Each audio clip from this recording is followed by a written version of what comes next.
Beside an uninhabited reef, a black mist swirled, veins of black lightning flickering across its surface. Anyone else who saw it would have called it an evil force, the power of a demon, and in truth, it was. After Noah used the experience card, a vast magical power surged from his body. The force hit him so strongly, he staggered for a moment, but he quickly came back to himself. Inside the black mist, Noah felt his body changing. He was no longer in human form, but something else entirely. When he forced the mist apart, the man who had been standing there was gone. In his place stood a hulking humanoid catfish in a red coat and a black top hat. Half his face was taken up by a huge mouth. Two long whiskers swayed at its corners.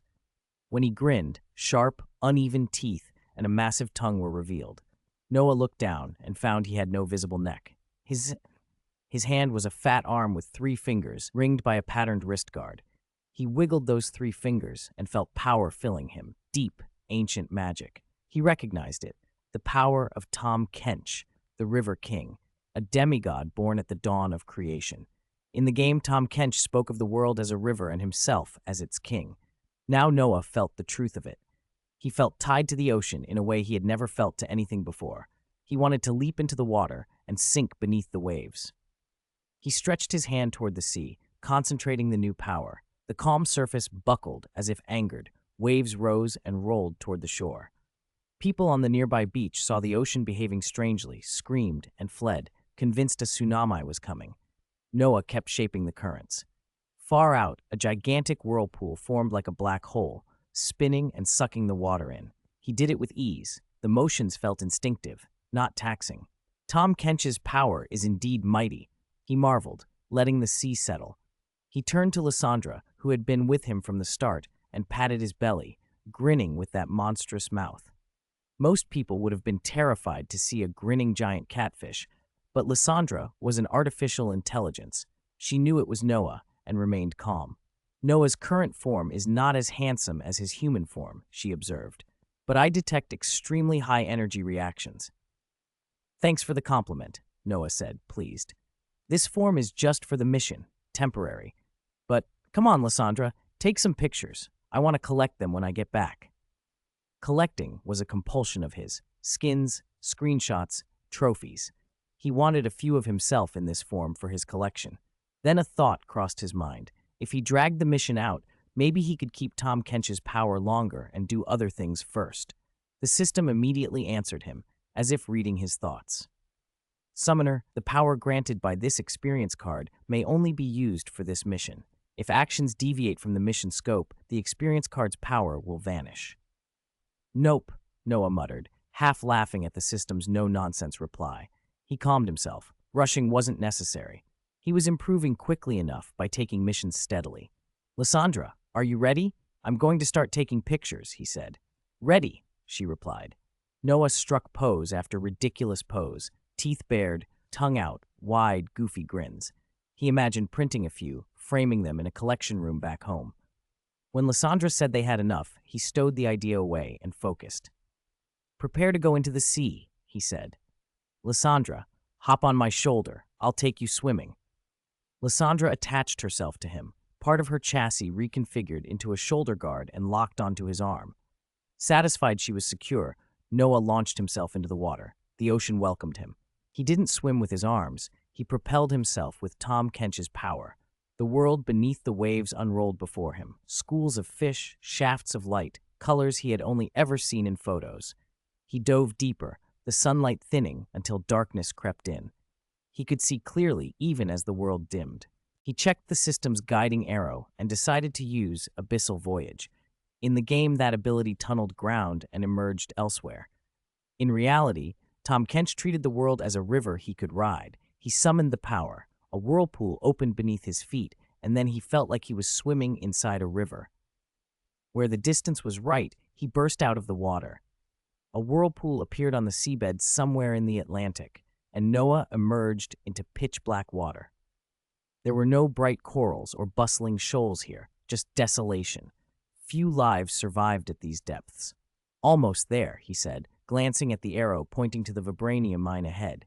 He checked Lysandra on his shoulder to make sure the spatial travel and the deep-sea pressure hadn't affected her.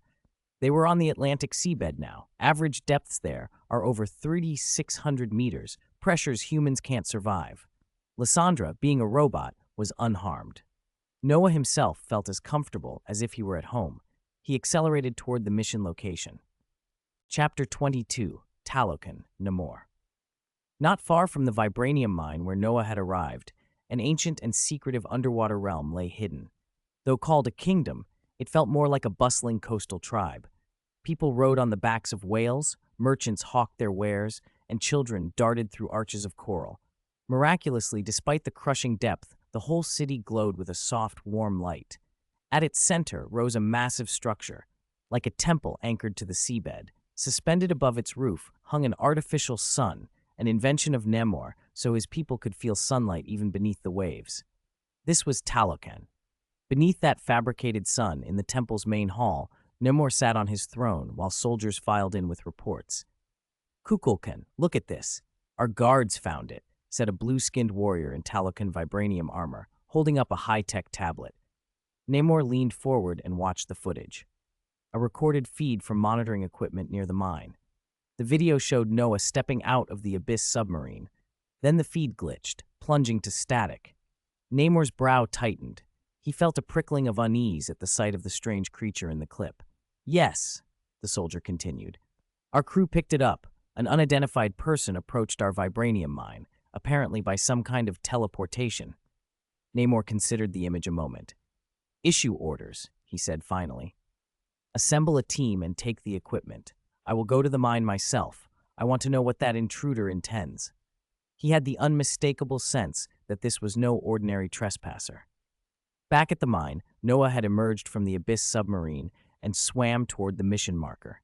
He raised a hand, condensed magic into a compact sphere, and struck it against the seabed. The impact sent a plume of sand spiraling up, quickly obscuring everything. Then he summoned a current to sweep the sand aside, revealing the glowing blue ore beneath, vibranium, one of Marvel's rarest metals. "Lysandra, look, this mission objective is vibranium," Noah said. Lysandra, who had never encountered vibranium before, detached from his shoulder and hovered over the exposed vein. She unfolded a mechanical tendril and touched the ore, her eyes projecting scanning beams. The data returned nothing in her records. "No records match this," she reported as she drifted back. "The molecular structure is unique." Noah stroked his whiskers thoughtfully. "Vibranium absorbs heat, energy, and kinetic force. Anything built from it would be extremely powerful. I intend to use it to forge your future body, Lysandra." "I look forward to it," Lysandra replied. "This ore will be invaluable." Noah considered logistics, how to extract it, how to transport it, whether his system backpack could handle so much. He decided to dig first and worry about carrying it later. The stirred sand settled. As Noah reached to begin excavation, a faint ripple ran through the distant seabed. He felt it, someone approaching. "Talokans," he murmured, and paused his work. Slowly he descended and stood beside the vein, hands behind his back, ready to deal with any troublemakers before returning to the ore. 3,000 meters below the Atlantic surface, a humanoid figure with catfish features stood on the lit patch of sand. A spherical machine hovered nearby. The ground around them cast a faint blue glow, the only light for yards. Farther off, dozens of figures were closing in. "Lysandra, stay by my side. Enemies approaching," Noah said. The Talokan party arrived moments later. Noah saw them clearly. They saw him, a large catfish-like being and a floating machine. At the head of the Talokan force was Namor, ruler of the underwater kingdom, an anti-hero with a regal, cold intensity. His skin was the same blue as his people's. A pair of small wings at his ankles marked him as different, gifted, long-lived, and more powerful than ordinary Talokan. Around him swam soldiers whose skin had taken on that blue hue after drinking a vibranium-born herb. It gave them the ability to breathe underwater and harden their bodies, but cost them their breath on land. Namor, a mutant by birth, could still survive ashore, which had made him Talokan's natural king. They regarded one another in the quiet water until Namor broke the silence. He leveled a spear tipped with vibranium and said, "Stranger, you have entered the borders of Talokan. State your purpose, or we will treat you as an enemy." Noah's whiskers twitched as a grin split his face. He gave a deep chuckle and stroked them. Deep sea dwellers, he said. I heard you have something precious. I came to make a deal. Nemours' gaze flicked to the blue ore and tightened. We will not deal with you. Leave now, or do not blame us for our manners. Don't be so quick, Noah teased. You haven't heard my terms. Trading your lives for vibranium. How about that? Nemours' expression snapped into fury. Without another word, he signaled his men to attack. Blue-skinned warriors surged forward, spears and turtle-shell shields of vibranium glinting in the dim light. They moved with lethal speed, and in seconds were on Noah. Their spears stabbed through the water toward his body, but their thrusts struck something solid.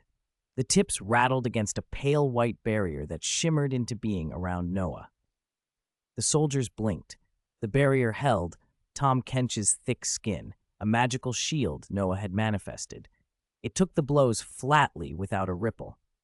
Noah opened his enormous mouth and lashed his tongue through the water. The motion didn't aim to taste or swallow. It drove a concentrated pulse of force through the medium. The current slammed into the attackers, sending them skidding across the sand, leaving grooves behind as they were knocked unconscious and drifted away. Noah inwardly grimaced at the thought of actually licking someone. Tom Kench's appetite was not his alone, so he used the forceful tongue blast instead. Namor watched his soldiers topple and felt his anger flare. This intruder had insulted Talokan and bested their warriors. He would not let such brazenness go unanswered. With a controlled fury, Namor prepared to take the matter into his own hands and teach this audacious trespasser a lesson. Chapter 23. Easy win? Under the Atlantic, a patch of seabed glowed faintly with blue ore as a fight unfolded beside it. Namo surged forward in a fury, the membranous wings at his ankles beating in rapid strokes for powerful underwater propulsion. He closed on Noah at dozens of meters per second, spear of vibranium leveled to strike. Among Namo's squad, several blue-skinned women pressed their hands to their temples, eyes fixed on Noah. They were Talokan hypnotists, the kind who could reach out and bend enemies to their will. In Black Panther, Wakanda Forever, they had made Wakandan medics leap into the sea. But Noah, who had taken on the form of Tom Kench, barely registered their gestures. He scratched his head as if puzzled by what they were doing, then raised a hand and shaped the surrounding current into a blade of water that shot at the charging Namo. He didn't stop there. With a flick of magic, he split new currents to the left and right of the hypnotists and slammed them together into the crowd. Namo twisted his ankles and contorted his body to avoid the water sword, but his companions weren't so quick. The two magical surges smashed through the formation and sent Namo's soldiers crashing to the seabed, unconscious. One of them, before blacking out, jabbed a communicator and sent a distress signal toward Talokan's main base. Still unaware his team had been wiped out, Namo drove on. The spear flashed with a cold edge as it cut through salt water and slammed for Noah. Noah didn't parry. He stood, watching, waiting. The vibranium point nicked Noah's shield with enough force to ding it. Namo's face broke into a thrilled grin. He thought he was about to crack the turtle shell of his opponent. Noah smiled back. Magic surged from him into the shield, and it ballooned outward, suddenly much larger. Mid-thrust, Namo found himself lifted and knocked clear. He skidded through the water, wings beating to regain balance. When he finally saw his fallen comrades, rage flared anew. "Damn it," he hissed, charging again. He darted circles around Noah, stabbing and probing for a weak spot, but each strike met the shield. Noah's defense held firm. Every attack was stopped. Namo twisted, pivoted, refused to relent. To him, Noah's calm grin read like mockery. Another thrust, another expansion of the shield, and Namo was thrown across the sand. He roared, furious. "Are you just going to hide in your shell? Come out and fight me." Noah's grin widened at the provocation. He folded back the shield, extended a massive three-fingered hand in a taunting gesture. He was about to give Namo what he wanted. Namo rushed like an arrow, his ankle wings thrumming, seabed sand lifting in his wake.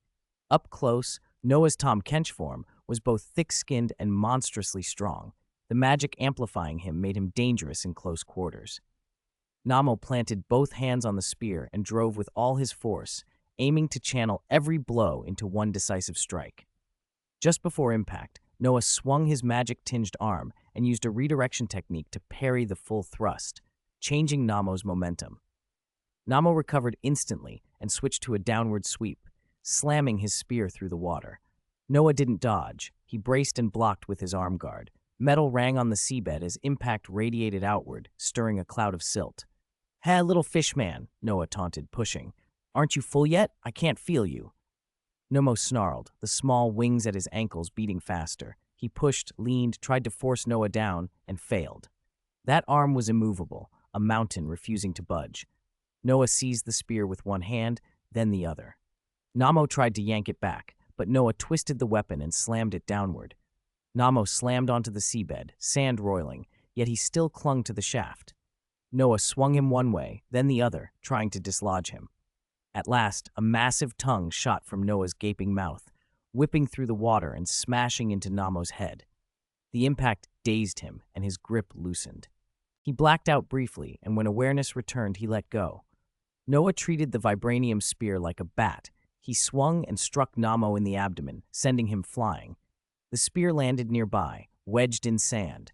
Noah gathered magic into both hands and pushed a current that struck the stumbling Nemo. The force carried him back, and he crashed onto the seabed.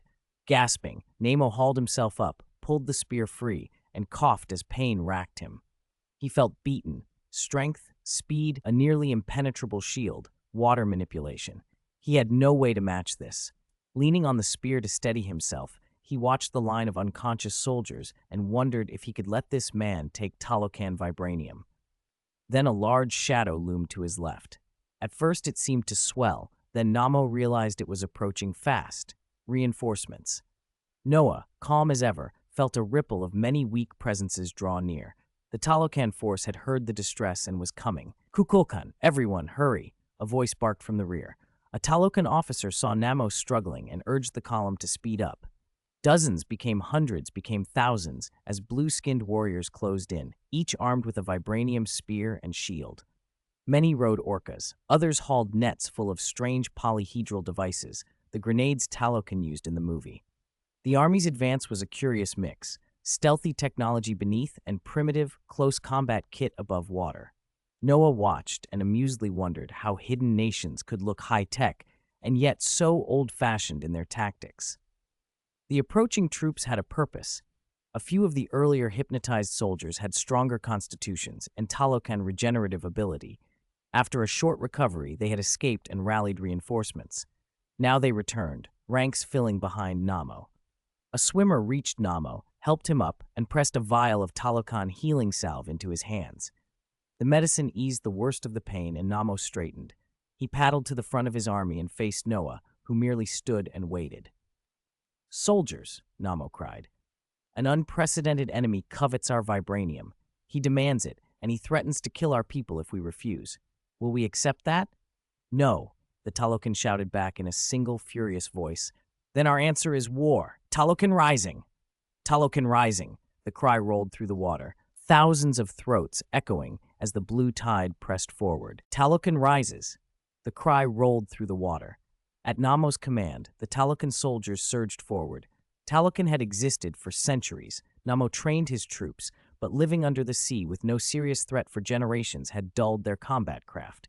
Their tactic was simple: arm themselves with vibranium and charge.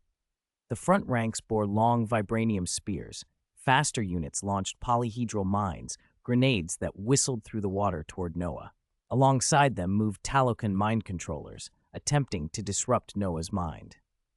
Namo himself led the charge. He knew Noah's strength. If he didn't take the front, his forces would be slaughtered. Noah felt a prickling at his temples, not fear, but the mental tug of the controllers. It barely registered. How could mortal minds match an ancient demon? He focused, and a surge of his own psychic force pushed back. Before the controllers could take hold of anyone, they found themselves assailed by a monstrous mental image, a tooth-filled maw lunging from the dark. They screamed and went limp, overwhelmed by Noah's crushing mental pressure. Then the bombs reached him.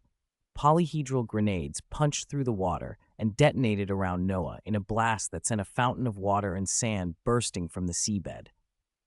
The water that erupted was not ordinary seawater. It looked engineered, shimmering with strange consistency, the only technological weapon Talocan had shown in Wakanda's legend. At first, it clouded everyone's sight, and the Talokan advance slowed as soldiers peered through the spray to see what had become of their target. At the center of the spray, the strange water began to contract. It condensed into a single sphere hovering over Noah's palm. Noah stood perfectly still, as if barely moving, and watched the muddy spray fold into the ball. "Good tech," he muttered. "Useless on me." He clenched his hand. The water ball shattered into droplets that hung in the current. Noah threaded them with magic.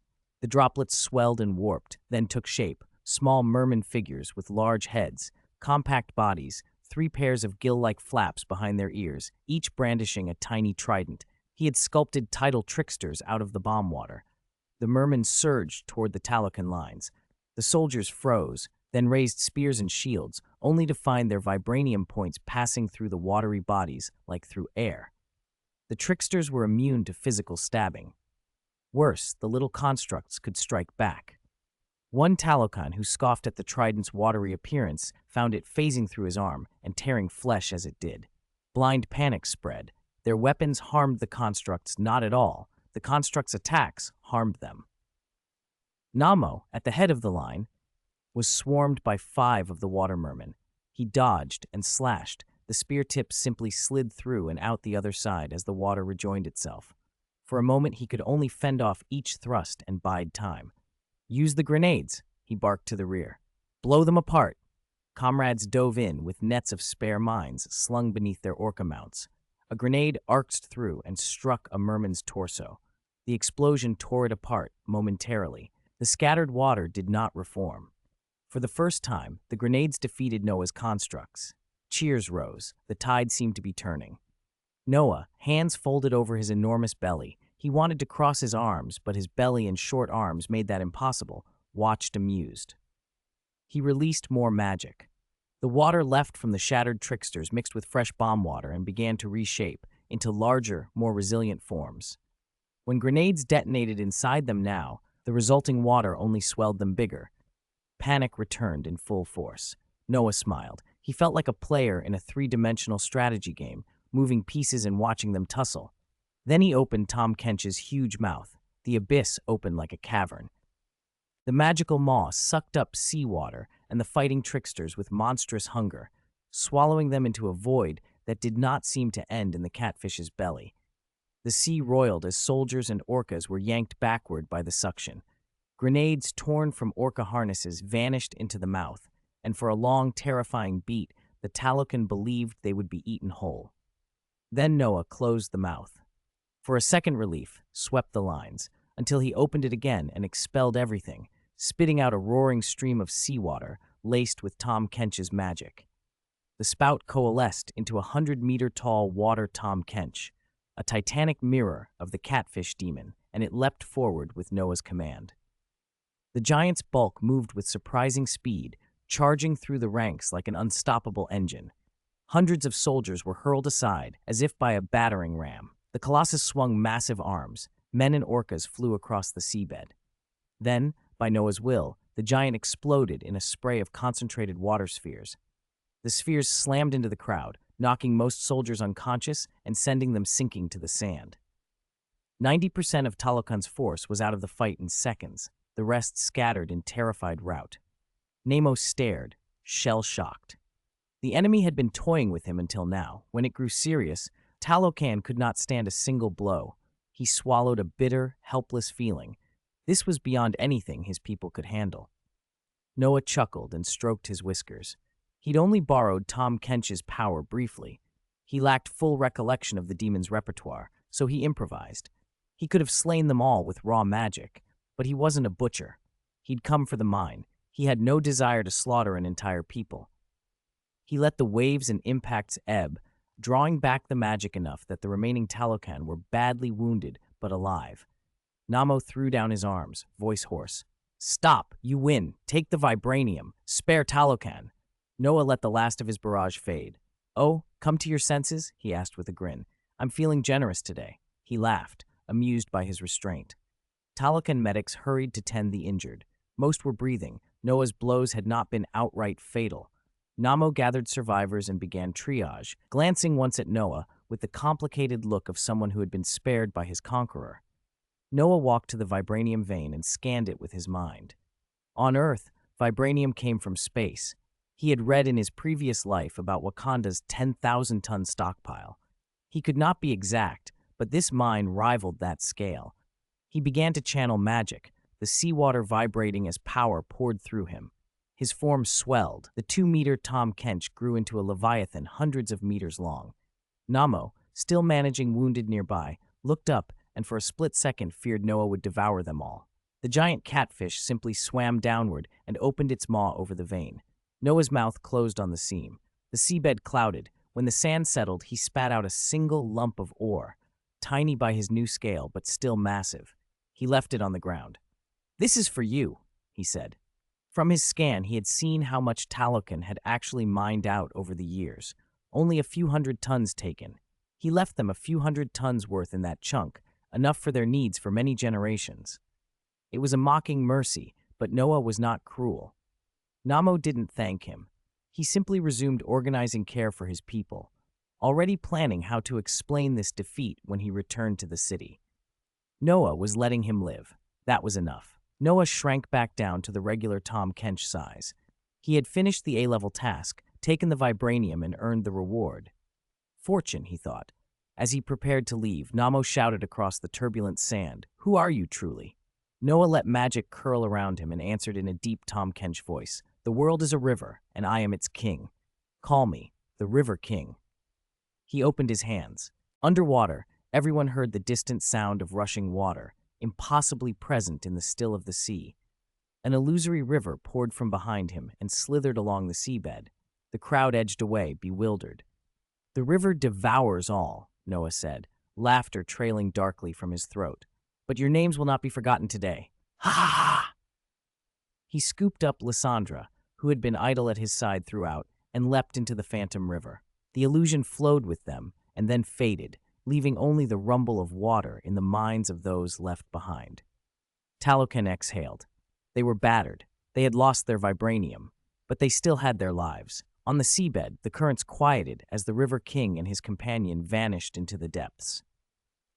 Chapter 25. Mission accomplished. New 10 pull.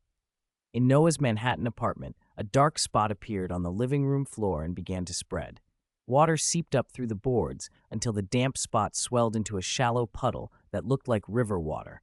A catfish suddenly lunged from the water and flopped onto the floor. The puddle winked out, and the hardwood returned to normal, as if nothing had happened. "Ugh, what the hell?" Noah blinked awake at the sensation of moisture underfoot. He hated damp floors. With a flick of magic, he evaporated the water until the floor was dry again. That felt better. He rubbed his belly.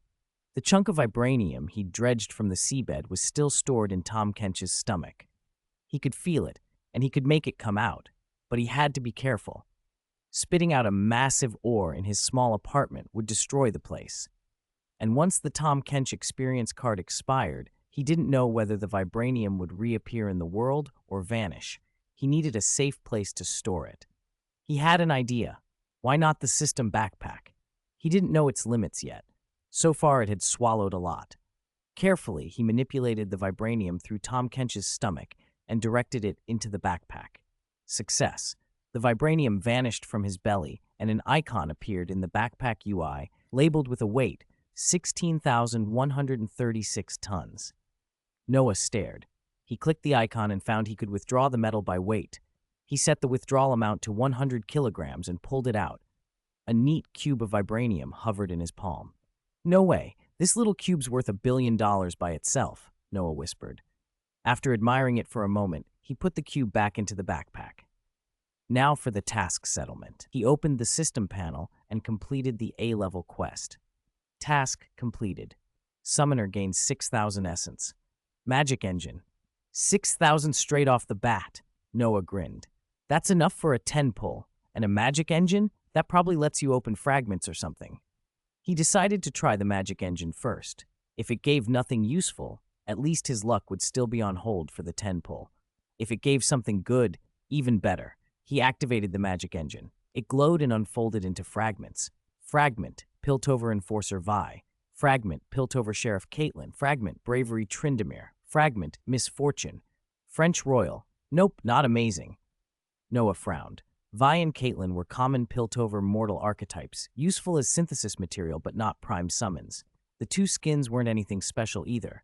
Still, hero fragments contained power. He absorbed Vi and Caitlin's fragments and felt their combat techniques flow into his mind. Vi's gauntlet grappling moves, Caitlin's precise marksmanship, his own fighting skill set sharpened. Okay, time for the main event, he said, buzzing with anticipation.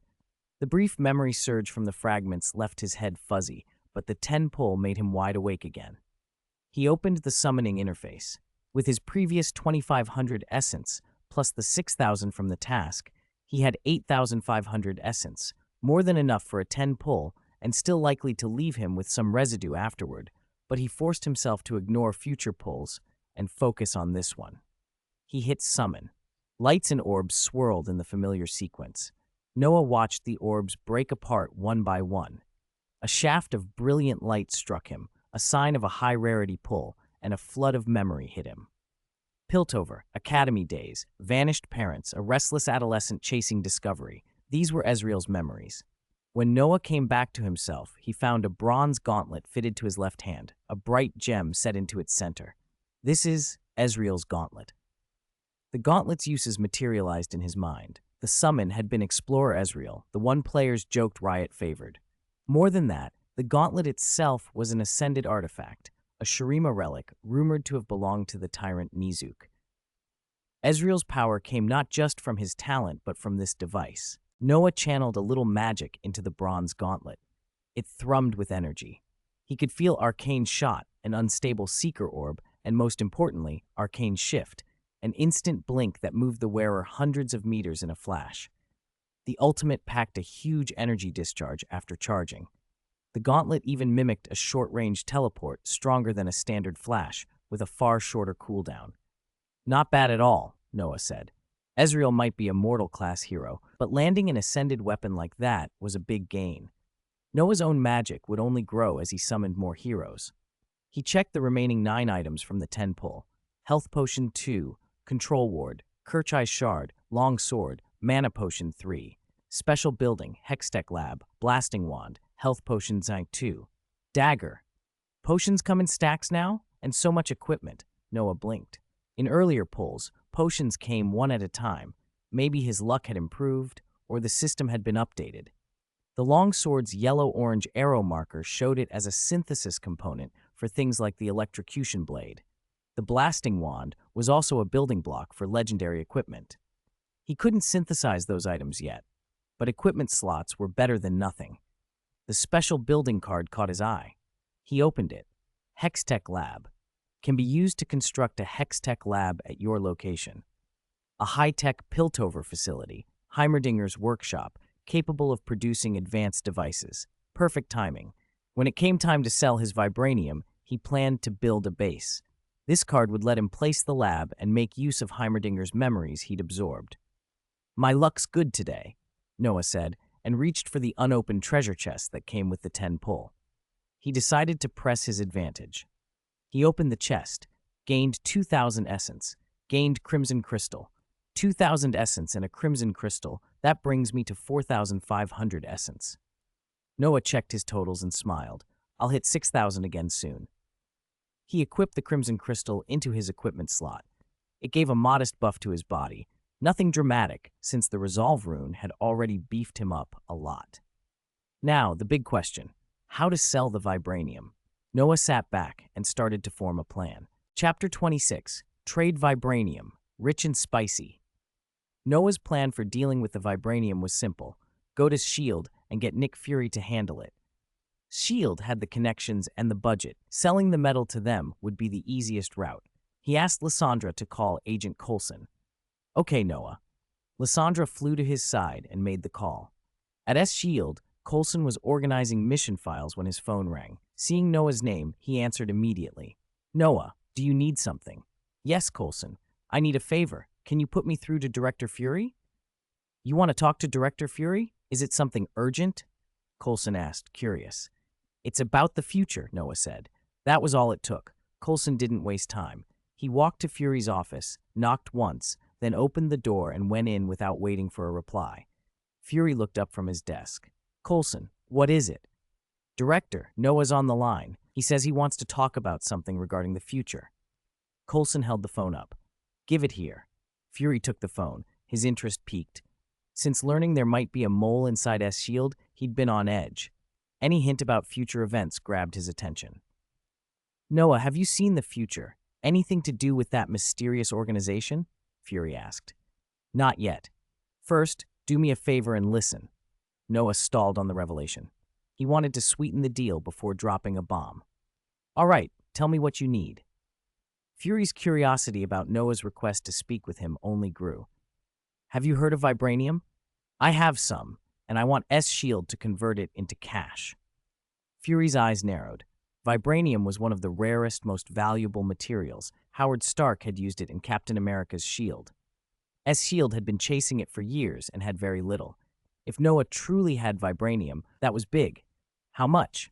Noah hesitated, then said, "About 100 kilograms." 100 kilograms. Fury did the mental math. 1 gram of vibranium was valued at $10,000. That would make this cash worth $1 billion. The number made Fury sit straighter.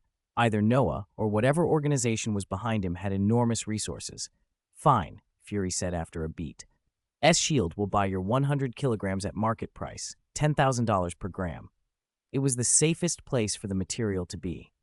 Fury would prefer to have it under S-Shield's control, and the funds would come from S-Shield's budget. "No problem," Noah said. It didn't matter to him who wrote the check, as long as he got paid.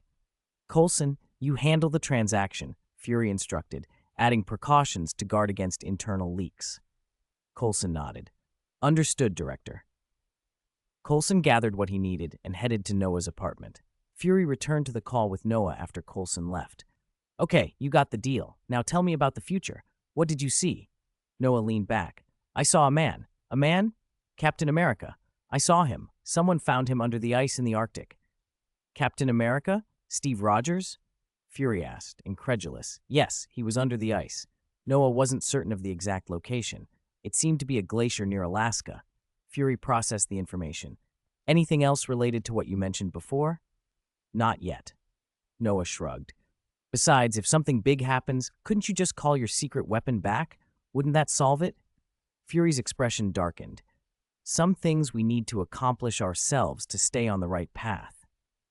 He had considered paging Captain Marvel, but Fury also knew she was stretched thin across the galaxy. He couldn't always press her into service. They killed the rest of the time with small talk, and Noah even tossed out a few fabricated backstories, some taken from video games like League of Legends, just to see Fury's reaction. It left Fury a little bewildered. 10 minutes later, a knock on Noah's door announced Coulson's arrival.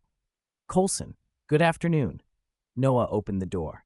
"Good afternoon," Coulson replied and followed Noah into the living room. He froze for a moment. Lysandra was hovering in the air, a humanoid projection of an artificial intelligence. "What is this?" Coulson asked, surprised. "No need to worry," Noah said. "This is my AI." Lysandra, still on the line with Fury, waved a polite greeting. "Hello, Agent Coulson." Coulson had combed through Noah's files over the years and never found a mention of an AI Noah had developed. Who had given him such technology? Iron Man? The nameless organization behind Noah? Coulson set aside the question for the moment. "Noah, I'm going to get the vibranium inspected," Coulson said. "Right." Noah walked to a spot where Coulson couldn't see him and pulled a system backpack free. He took out metal ingots, solid vibranium, shaped into bars, 100 kilograms in total. The bars were substantial. Back in the living room, Noah held one of the ingots out. "This is the vibranium." Coulson reached to take it and immediately realized he couldn't. The bar's weight was immense. His hands tensed, then dropped, and reflex made him let go. If it fell, it could smash through the floor. Noah, however, caught it easily, holding the heavy ingot as if it were a foam brick. "Agent Coulson, don't be so weak," Noah teased, tossing the bar in his hands. Coulson's eyebrows twitched. He watched Noah handle the dense metal like nothing and felt a mixture of disbelief and unease. He produced a special black case with reinforced security and wheels, opened it, and gestured for Noah to place the ingot inside. Noah obliged. Coulson knelt to examine the metal closely for a moment, then straightened. Director Fury will transfer the funds. If you need anything else, contact me. He packed the vibranium into the case, wheeled it out, and left for S-Yield. Coulson couldn't personally certify that the metal was vibranium. It would need to be tested at the Bureau. Still, he trusted Noah enough on that front for now. Noah hung up the call and looked at Fury. Has the money been transferred? $1 billion has been sent. Now tell me about your AI. Fury's voice was flat. He trusted the transaction, but he was sharp about other things. No problem, Noah said. Lysandra, give Director Fury a quick demo. Lysandra complied. On Fury's phone, characters scrolled across the screen and Morphean static resolved into a video feed. Noah's face appeared, grinning. What did you do? Fury demanded. Nothing much, Noah said casually. Lysandra just breached S-Shield's defenses to test them. Your network needs an upgrade. She said getting through was very easy. Fury's face went even harder. Noah didn't push it further. He knew Fury's temper could flare. He deliberately added, if I said I developed her myself, you wouldn't believe me. Assume she was gifted by the organization behind me. Keep me updated on anything new you see about the future, Fury said. And tell your AI to hang up. Noah suppressed a smile while Lysandra cut the feed. Fury clicked to end the call and saw no incoming link. Noah had already dropped the connection. Lysandra's display showed Noah's bank account balance. The transfer had posted. Noah stared at the long string of zeros, more than he'd ever seen in either of his lives. He couldn't help but grin. We're rich, he said. Chapter 27, New Home, Synthetic Fragments. The money's here. Now it's time to spend it. After selling the vibranium, Noah began planning how to use the proceeds. First priority, a new residence large enough to house a laboratory. He pictured something like Tony Stark's seaside villa, a private, spacious place with room for experiments. He and Lysandra searched online for suitable properties. Noah, what do you think of this? Lysandra called, showing him a listing. It was a small manor in a coastal villa district near New York. Large garden, private beach, swimming pool, outdoor terrace with sea views. The manor covered nearly 1,400 square meters. Looks good, Noah said, studying the photos. It was perfect, secluded by the sea with plenty of space. He checked the price, $50 million. He hesitated only a second. Since he had the money, he bought it on the spot. He felt the thrill of having the means to do as he pleased. At Lysandra's suggestion, Noah asked Agent Coulson to handle the purchase formalities. Dealing with real estate paperwork and security clearances could be a headache otherwise. They also began planning renovations and listing the equipment needed for the lab. Lysandra had cataloged gear after researching secret facilities worldwide, some of it hard to acquire. S-Shield's channels could find nearly anything. Coulson called back soon to say the purchase was complete. He sounded half envious. An agent's salary didn't buy mansions. Noah promised to treat him to dinner and sent Coulson the equipment list. Coulson, puzzled, asked what Noah needed it all for. For experiments, Noah replied simply. Coulson could get no more details. He passed the list up to Nick Fury, who started thinking again. The next morning, Noah packed everything he needed into his backpack, donned his project armor, activated Ghost Step, and raced toward his new seaside home. With project armor alone, he could move at roughly 120 meters per second, about a third the speed of sound, and Ghost Step boosted that to around 150 meters per second. To avoid drawing attention on public streets, Lysandra had coated the armor with nanoscale robots that provided optical camouflage. Ghost Step ignored terrain, allowing him to take a direct, high-speed route. On the way, he intercepted a few brazen shoplifters and dealt with them, partly to clear the way, partly to satisfy a daily habit, and earned a small reward, 100 essence. In a hidden alley, he took off the armor, stowed it in his backpack, and walked up to the manor gate. Coulson was waiting inside. Noah had told him that he planned to move in today. Coulson had even better news. Every item on the equipment list had been found and would be delivered. A S-Shield Quinjet sat on the helipad, agents unloading crates. Coulson gestured toward a warehouse on the estate where the gear would be stored. No way you used a Quinjet to move this? Noah asked. It was the first time he'd seen a Quinjet used for transport. The Quinjet isn't just for combat, Coulson said. It's a multi-purpose platform. Normally, we wouldn't use it for a job like this, but the director insisted. He values you. Noah shrugged and offered to help carry. Some agents were struggling with a heavy instrument. Noah stepped in, put his hands under it, and the weight seemed to vanish. The instrument moved smoothly. The agents watched him, baffled. "Who is that?" one asked. "That's classified," Coulson replied with a wry smile. The team shivered and went back to work. With Noah's help, the unloading finished quickly.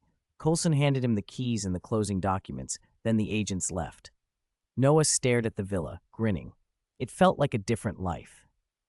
The estate lived up to its listing, a vast, manicured garden threaded with white gravel paths, sculpted flower beds, and towering stone pillars around an elegant courtyard. Sunlight filtered through the columns, falling on a koi pond and a carved fountain at its center. The front yard's classical style gave way to a more modern design toward the rear, perfect for a lab installation. Noah and Lysandra toured every corner before settling on the sofa in the living room. Noah idly stroked the top of Lysandra's spherical core module. The shell was smooth and calming. "Any suggestions for the next step?" he asked, leaning back. "I think we should set up a temporary lab and start producing more nanorobots," Lysandra said. "That will make the renovations smoother." "Good plan," Noah agreed. "But first, something else I need to do." He opened his backpack and checked its contents. Health Potion X8, Mana Potion X6, Control Ward, Special Building, Hextech Laboratory, Fragments, Hero Fragments, Inventor Heimerdinger X1, Piltover Enforcer Vi X1, Piltover Peacemaker, Caitlyn X1, Skin Fragments, Steel Legion Garen X1, Braveheart Tryndamere X1, Misfortune French Royalty S1, Equipment, Project Armor, Manamoon, Plasma Forged Battleblade, Ascended Gauntlet, Kirch's Shard, Blasting Wand, Longsword, Dagger. Essence, 4,600 points. He had already absorbed abilities from the Caitlyn and Vi fragments earlier and felt those fragments had served their purpose. He decided to use them as crafting material to synthesize a full Heimerdinger hero template. Having Heimerdinger's complete knowledge and talent would make advanced lab work far easier than relying on a single fragment. Noah initiated the synthesis. The two fragments flared into light, merged into the Heimerdinger template, and then folded into him. A torrent of memories and inventions flooded his mind. Heimerdinger's decades, centuries of research compressed into a cascade of knowledge. 300 years of expertise hit hard. Noah staggered as the intense influx taxed his brain. It took him some time to recover, but when the last of the light settled, he could feel Heimerdinger's inventive mind within him, ready for the work to come. Chapter 28, Work Begins. Laboratory construction completed. My head feels a little overloaded. Is this the inventor's knowledge? Yordles really do live long lives. They say Heimerdinger is only 300 years old, still young for a Yordle. If I ever drew someone like Kennen, who's over 10,000 years old, wouldn't my head explode? Noah thought, rubbing his temples. Then he reconsidered. As he summoned more hero templates in the future, his body should grow stronger, and he'd be able to handle more inheritances. In any case, his mind suddenly felt much clearer. Heimerdinger's knowledge was incredible. After absorbing the full Heimerdinger template, problems that had once baffled him now snapped into focus. Smiling to himself, Noah headed to the storage warehouse. The once spacious warehouse now looked cramped and cluttered. All of Coulson's instruments and equipment had been stacked here. "Lysandra, let's get started." After a short rest, Noah was ready. First, he and Lysandra would set up a temporary laboratory in the warehouse. One person and one machine set to work. By noon, they had a usable lab. Noah wiped non-existent sweat from his brow. "Lysandra, this should do for now, right?" "Yes, Noah. It will work for manufacturing on a temporary basis." Lysandra's voice was calm. If ordinary researchers had this equipment, they wouldn't achieve much, but Lysandra brought technologies from her previous world. With this gear, she could produce the nanobots they needed. The next period was for steady work. Noah concentrated on learning the theoretical knowledge Lysandra provided about both her world and this one. With Heimerdinger's template boosting his aptitude, Noah absorbed and understood the new material much faster than before. Heimerdinger's passive, Hextech affinity gave tremendous talent in combining magic and technology. Other templates helped too. Ezreal's learning prowess gave Noah an extra edge. 2 days later, Noah's manor warehouse was unrecognizable. It wasn't really a warehouse anymore. It had been transformed into a high-tech lab with metal-clad walls. Noah had used many alloys in the construction and even mixed in a little vibranium. He had plenty of it. On the surface, it looked like a normal laboratory, but the main work had been done underground. Over those 2 days, Noah and Lysandra used the nanobot's extreme efficiency to excavate and build a vast subterranean complex. An elevator from the lab took you down into the underground laboratory, a huge space where nanobots busily hauled materials and assembled systems.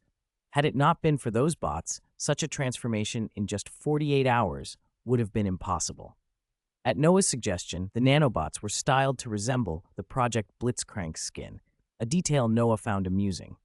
At a central table, Noah manipulated a holographic projection of his project armor, making upgrades and updates. After gaining much of Heimerdinger's knowledge, he and Lysandra had upgraded many of the suit's functions. Lysandra's nanotechnology allowed the armor to be fully nanified, and Noah's vibranium made it far stronger. The issue of vibranium nanofabrication had been thorny at first, but they solved it within hours. Noah also added Hextech thrusters so the suit could fly like Iron Man. In another part of the modernized lab sat a completely different workshop, the Hextech laboratory. Noah had used one of his cards to bring this tech across worlds. On a bench, a blue magic crystal floated, humming with arcane energy, the magic crystal that could output stable magical power. In Arcane, it had been developed by Jace and Victor, but Noah had found the technical data in Heimerdinger's memories and manufactured it here. It would let him pursue technologies that blended magic and science, though he hadn't decided how far to go with that yet. At a weapons bench lay replicas of Heimerdinger's in-game skill tools, the CH-2 Electron Storm Grenade and the Hextech Micro Rockets. Noah planned to install them on the suit. He was also developing Heimerdinger's H-28G Evolution turret for defensive use. Other benches displayed concepts Noah had drawn: Muramana, an electrocution blade, a crimson crystal, magical items Noah intended to reverse engineer and, perhaps one day, mass produce. After picking up a set of grenades and micro-rockets, Noah returned to the armor research area. The munitions were stored as nanotech modules inside the device that held the nano armor so they could deploy instantly rather than requiring manual equipping every time. Noah, the armor is complete. Lysandra drifted over in her mechanical sphere form, the number of floating devices around her greater than before. They hadn't yet built her a humanoid body. That was still in development. Noah planned to fuse Hextech, Project Tech, and Lysandra's nanotechnology to create a body that blended magic and science, but that design was still being perfected. Lysandra handed him a metal device, a black band with an orange glow at its center, like a high-tech belt. Noah clipped it to his waist. Nanobots spilled out from the device, crawling up his body to form a belt. The project armor was stored within the band, much like Black Panther's necklace or Iron Man's nanotech deployment. Noah pressed the glowing center. The nanobots erupted outward and in seconds formed around him into the project armor. He felt the suit settle over his body, the helmet's HUD populated with streams of data. Lysandra had integrated much of the armor's system, and the new suit felt far more comfortable than the old one. Made from vibranium, it promised vastly superior defense. "I want to try the flight function," Noah said. "Understood." Lysandra's systems hummed. The manor's helipad split open, revealing a passage down to the lab below. Over the last few days, the villa had been remodeled extensively by nanobots. The suit's gauntlets transformed to reveal jet nozzles. Fire licked out as Noah rose slowly, then his foot thrusters ignited and he lifted off. Adjusting the back thrusters, he pushed the power up. The armor blasted out of the passage and into the night sky. "Wow! This is incredible," Noah shouted, the city lights shrinking below him. As the back thrusters kicked in, he felt the acceleration build. A loud crack rolled through the air as he exceeded the speed of sound. A condensation cloud formed around him as water vapor compressed into a visible halo. His display showed altitude climbing, over 3,000 meters and still rising. Seconds later, the speed read 1,060 meters per second, about Mach 3. Dozens of seconds after that, he reached 85,000 feet, 25,908 meters, the same altitude recorded by Iron Man on his first major flight. The cold at that height did nothing to the suit. It was more a testament to their engineering than to human endurance. Satisfied, Noah burned forward in a fast arc, then circled back over New York. Lyssandra's anti-detection protocols kept him invisible to military radars and agencies. Their tech was too advanced for contemporary systems to pick up. He returned to the villa and dove back into the helipad tunnel, descending into the lab. When he landed, Lysandra commanded the nanomaterials to retract. The helmet peeled away, the plates collapsed, and migrated back to the belt until the device looked like an ordinary, inconspicuous tech belt again. Noah stretched his neck and rolled his shoulders. The flight had been exhilarating. Seeing the neon city from above had put him in a good mood. After 2 days of intense work, he felt mentally tired, not physically. His routine for those days had been study and research in the lab, interspersed with rapid missions into the city when he received them. Handle the target swiftly, then rush back to the lab. Living out in the suburbs meant longer commutes to mission sites, but it was a small price for a hidden laboratory and the breakthroughs they were already making. After 2 days of renovations, the house had been transformed. Noah had reshaped every room to his tastes, mostly with the help of swarms of nano-robots. Their efficiency had been astonishing. Now he sat on the living room sofa, several photographs of Tom Kench spread on the table beside him, the pictures he'd taken before he changed into Tom Kench and dove into the Atlantic. He'd left them there as a small record of what had happened. "Let's see what happened in the last 2 days," he muttered. A holographic screen rose from the table. Noah flicked through the news highlights. Celebrity gossip, of course, but a few items stood out. Tony Stark's birthday party extravaganza. 2 Iron Men at Tony Stark's birthday.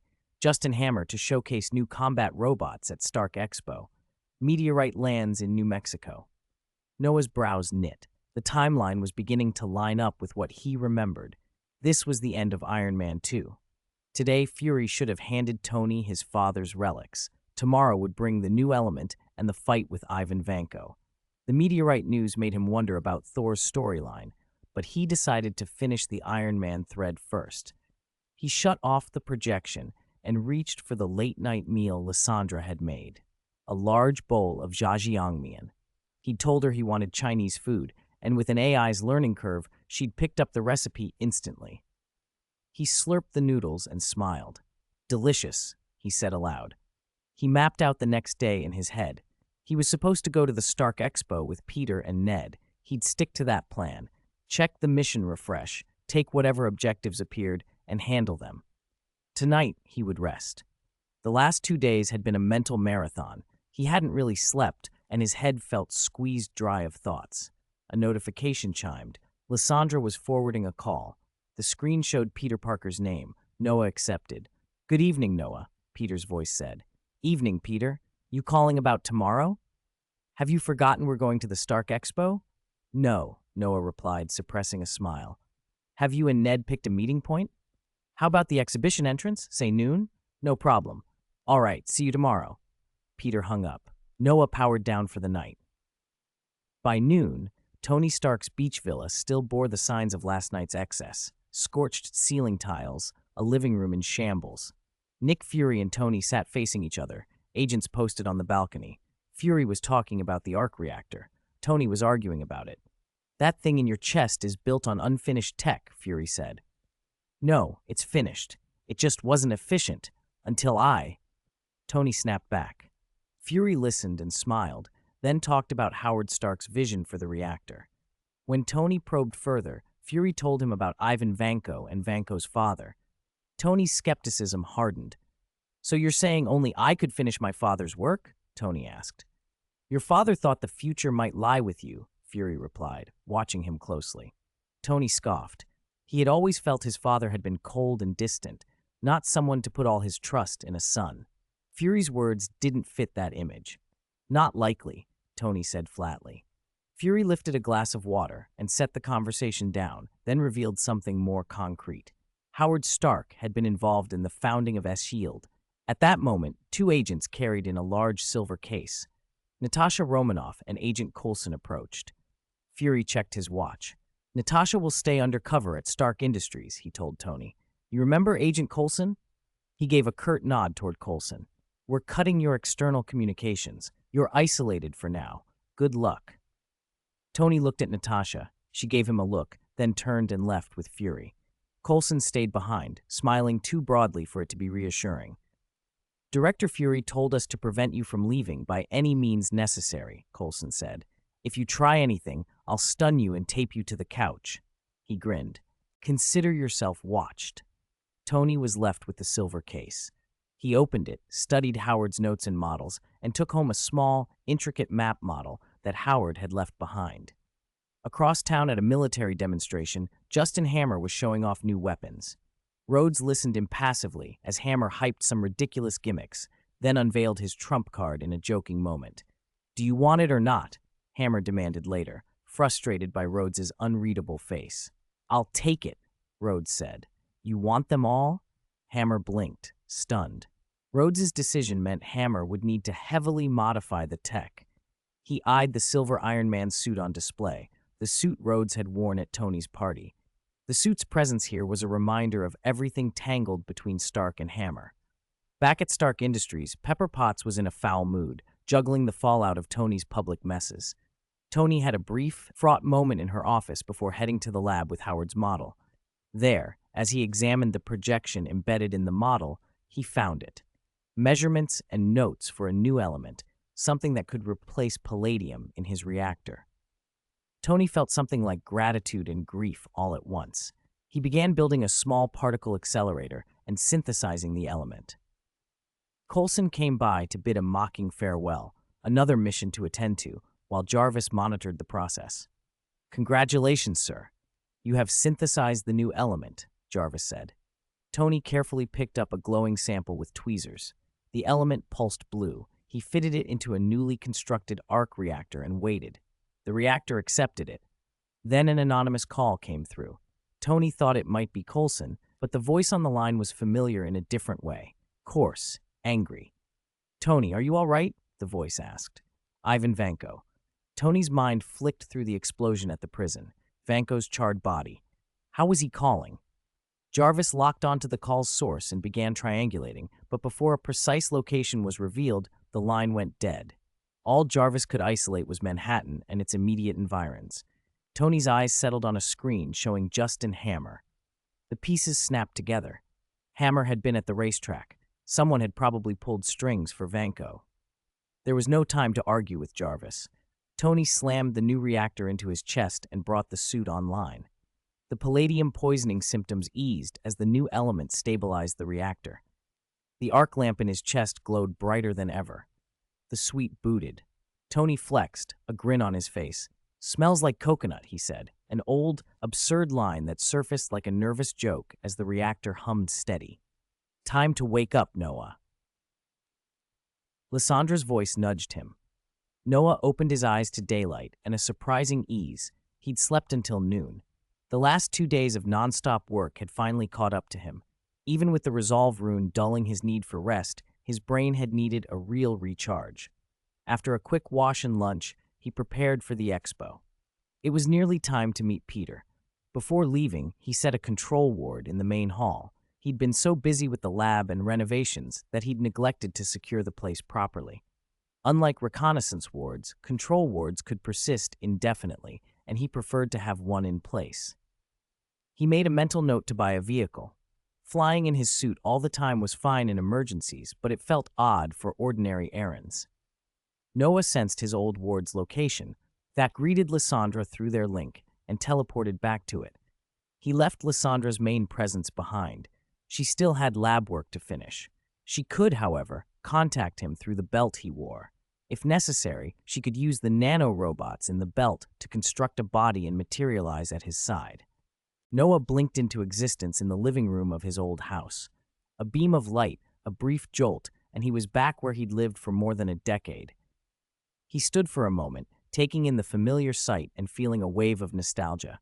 Then he pressed his hand to his eye and let a sliver of magic flow out to recharge the reconnaissance guard's energy. Satisfied, he headed for the meeting point at the expo. Hey, Noah, over here. He turned and saw Peter and Ned waiting. Noah waved and walked over. How long have you two been here? You're not telling me you've been waiting this whole time. Nah, we just got here, Peter said, camera slung over his shoulder, hoping, probably, for a shot of Iron Man. Ned's gaze fell to Noah's belt. Noah, your belt is so cool. Peter glanced at it too. Noah had set the belt's appearance to a sleek tech style. It looked eye-catching but ordinary, nothing that would tip anyone off to what it really did. Let's go inside, Noah suggested. The main event isn't until tonight, but let's look around. They explored the expo until evening and then made their way to the central area to watch the Stark Expo showcase. As ordinary visitors, they had to watch from the periphery, but the stage was still clearly visible. Music swelled, and a man in a suit began to tap dance. Noah smiled. Peter and Ned snickered. This guy's full of himself, Peter muttered. Does he actually think he's performing? After his routine, Justin Hammer launched into a tirade against Iron Man. Pepper sat in the crowd, face-palming. When the speech ended, Hammer announced his own military hardware. Ladies and gentlemen, today I present the U.S. military's latest weapon, Hammer drones. The stage opened and rows of tall robots rose up. Hammer rattled off model names until finally he introduced his secret prototype. Next, the Variable Threat Response Combat Suit and its pilot, Air Force Lieutenant Colonel James Rhodes. Amid dramatic music, Rhodes rose from beneath the stage in a modified Iron Man suit, black and silver, with machine guns mounted on its back and arms. The drones behind him mirrored his salute. The audience erupted. Is he kidding? That suit looks exactly like Iron Man's, Peter hissed, furious. This guy's stealing Stark's design. Noah watched in silence as the crowd cheered until a streak of fire carved across the night sky. Iron Man, with a new arc reactor glinting on his chest, flew in and landed in front of Rhodes. The audience went wild. Tony walked up and put an arm around Rhodes' shoulder. Rhodes tried to keep the situation professional, insisting he was following orders and didn't want to get dragged into Hammer's showmanship. Tony didn't argue. Instead, he stepped toward Hammer and demanded, bluntly, where Ivan Vanko was. Hammer feigned ignorance. I don't know what you mean. Rhodes' HUD suddenly flashed red. Systems spiked, then froze. The armor locked out his controls. The black and silver suit lifted an arm and aimed its machine gun at Tony. The drones behind it followed suit and trained their weapons on Iron Man. Rhodes, what are you doing? Tony shouted. It's not me. Get out of here. The whole system's been compromised. Tony knew immediately who was behind the hack. He blasted upward and out of the hall, trying to draw the combatants away from civilians. War Machine and the drones opened fire, shattering the ceiling glass. Panic rippled through the crowd as Air Force drones locked on and pursued Iron Man through the night. Whatever's happening, let's find a safe place, Noah said, instincts kicking in. He steered Peter and Ned into a nearby building where many others were taking shelter. Once they were inside, Noah opened his mission panel. A new mission had appeared. B-rank mission, eliminate drones, Whiplash, Ivan Vanko. Note, eliminating drones can increase the mission reward. Interesting, a reward scaling mechanism had been added. He accepted the mission, then slipped away from the shelter without drawing attention from Peter or Ned. Where did Noah go? Ned asked after searching the restrooms uselessly. Probably the restroom, Peter guessed, but Noah was already pressing the transformation button on his belt. He didn't turn into a Kamen Rider, he slid into the Project armor. He strapped on Project Yasuo's plasma blade and vanished from the stall. The expo had descended into chaos. Ivan's override had activated the drone's automatic attack protocols. Drones that hadn't taken off marched off the stage to lock onto Iron Man. Many people were still trapped in the venue. Noise and screams filled the halls. A ground force drone swung its machine gun toward a fleeing crowd. Screams rose up, then an orange flash tore through the air. A clean line scored the drone. Its upper body slid off as if cut by a heated blade. Sparks showered the floor, and a figure in high-tech armor stood where the drone had been. Noah, Project armor gleaming, sword in hand. Is that Iron Man? Someone asked. Others shook their heads. No, it's not him. So cool. I think I saw this online. Swift Wind? Swift Windsman. A few people recognized the viral clip of Noah saving a classmate. Most assumed it was a cosplayer, but some believed what they were seeing. The crowd paused. Morbid American curiosity mingled with relief. Noah didn't queue up to take selfies. He cut into another drone. It parted like paper. He launched several Hextech missiles from an arm guard after requesting Lysandra dial down their power so the blast radius wouldn't injure civilians. The missiles struck 2 drones, setting them off. People finally started to run. Noah went to work. These drones used cheaper alloys than Stark's armor. He harvested them with surgical ease, tearing components free and disabling drones in a steady rhythm. The sight calmed some of the panic. More people made it out. Back in the makeshift shelter, Peter and Ned had no idea what happened to Noah. They heard a pounding at the large sealed door. A drone outside opened fire, shredding the entrance. The door buckled and fell. The drone advanced, ready to storm in. Then a wind of steel descended. The drone was cut apart and collapsed into a pile of smoking scrap. The crowd inside froze, then cautiously moved toward the doorway. Peter and Ned pushed up to look out. Through the gap, they saw the debris and, beyond it, the figure in black and silver-inspired armor standing amid smoking wreckage. Noah, sword at his side, surrounded by the aftermath of what he'd just done. Chapter 31. Clear the drones and head to the decisive battle site. Peter and Ned peered out the window. The visitors had already fled. In the plaza, they could only see the smoking wreckage of drones, metal twisted and sparking on the ground. The 2 boys exchanged a stunned look. Whoever had cleared the attacking drones was gone, but the aftermath was everywhere. "Did Iron Man save us?" Peter murmured, staring at the ruined machines. "I don't know, Pete. Should we go see?" Ned asked, torn between fear and curiosity. "It's dangerous," Peter began, but then he saw people gathering in the hall, edging toward the exits. With the crowd moving, his nerves steadied. Curiosity won. A stream of spectators filed out. Some wanted to escape. Others, eager for content, lifted phones to film. Peter and Ned were swept along. On the plaza, they passed wrecked drones. Some split in half, some blown to shreds, and others with gaping holes as if punched through. Peter shivered. Who could have done this? Outside the exhibition hall, Noah had already stepped into the carnage. He had just sliced a drone in 2 with a sword-like burst of energy when more machines began firing. Navy models on the far side had launched their missile racks, aiming at the fleeing crowd. If that barrage landed, the casualties would be catastrophic.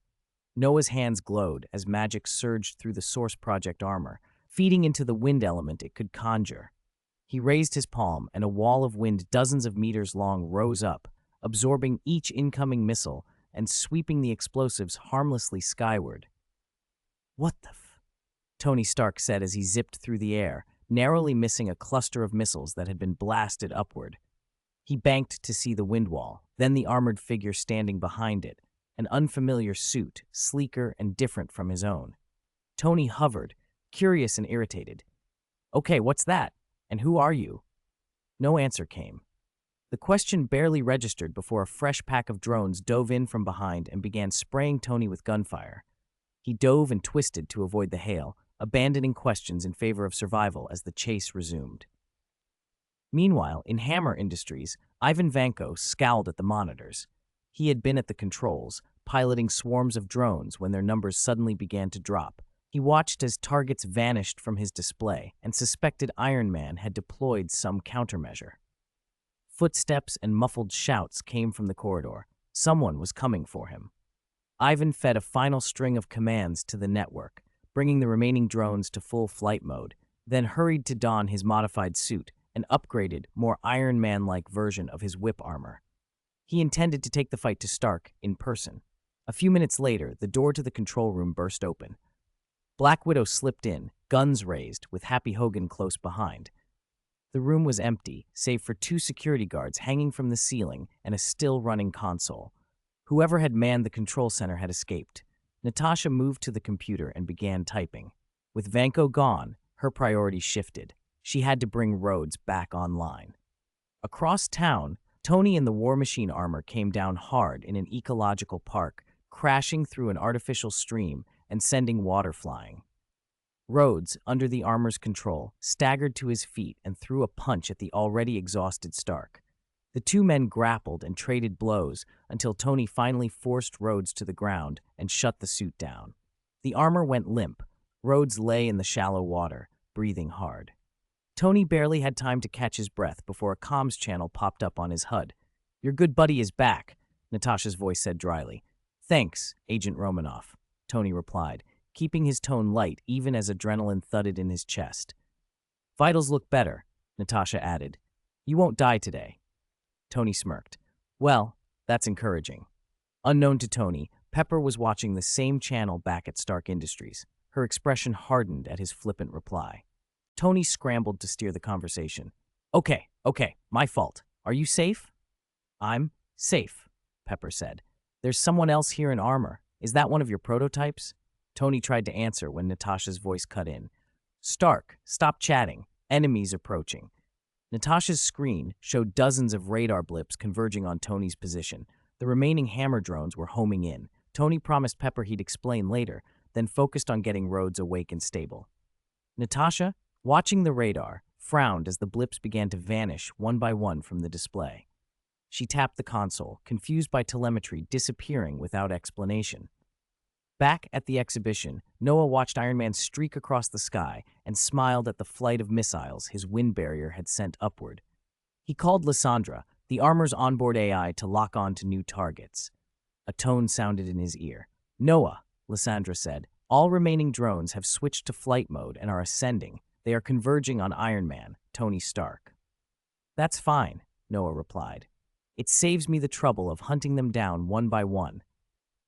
He had already taken care to disrupt the drone's explosive cores whenever he destroyed a unit. Hextech ordnance and his wind blade suppressed core detonation.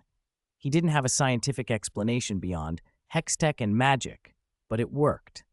A quick diagnostic pulsed along Noah's spine, and the thrusters at the back of his armor unfolded.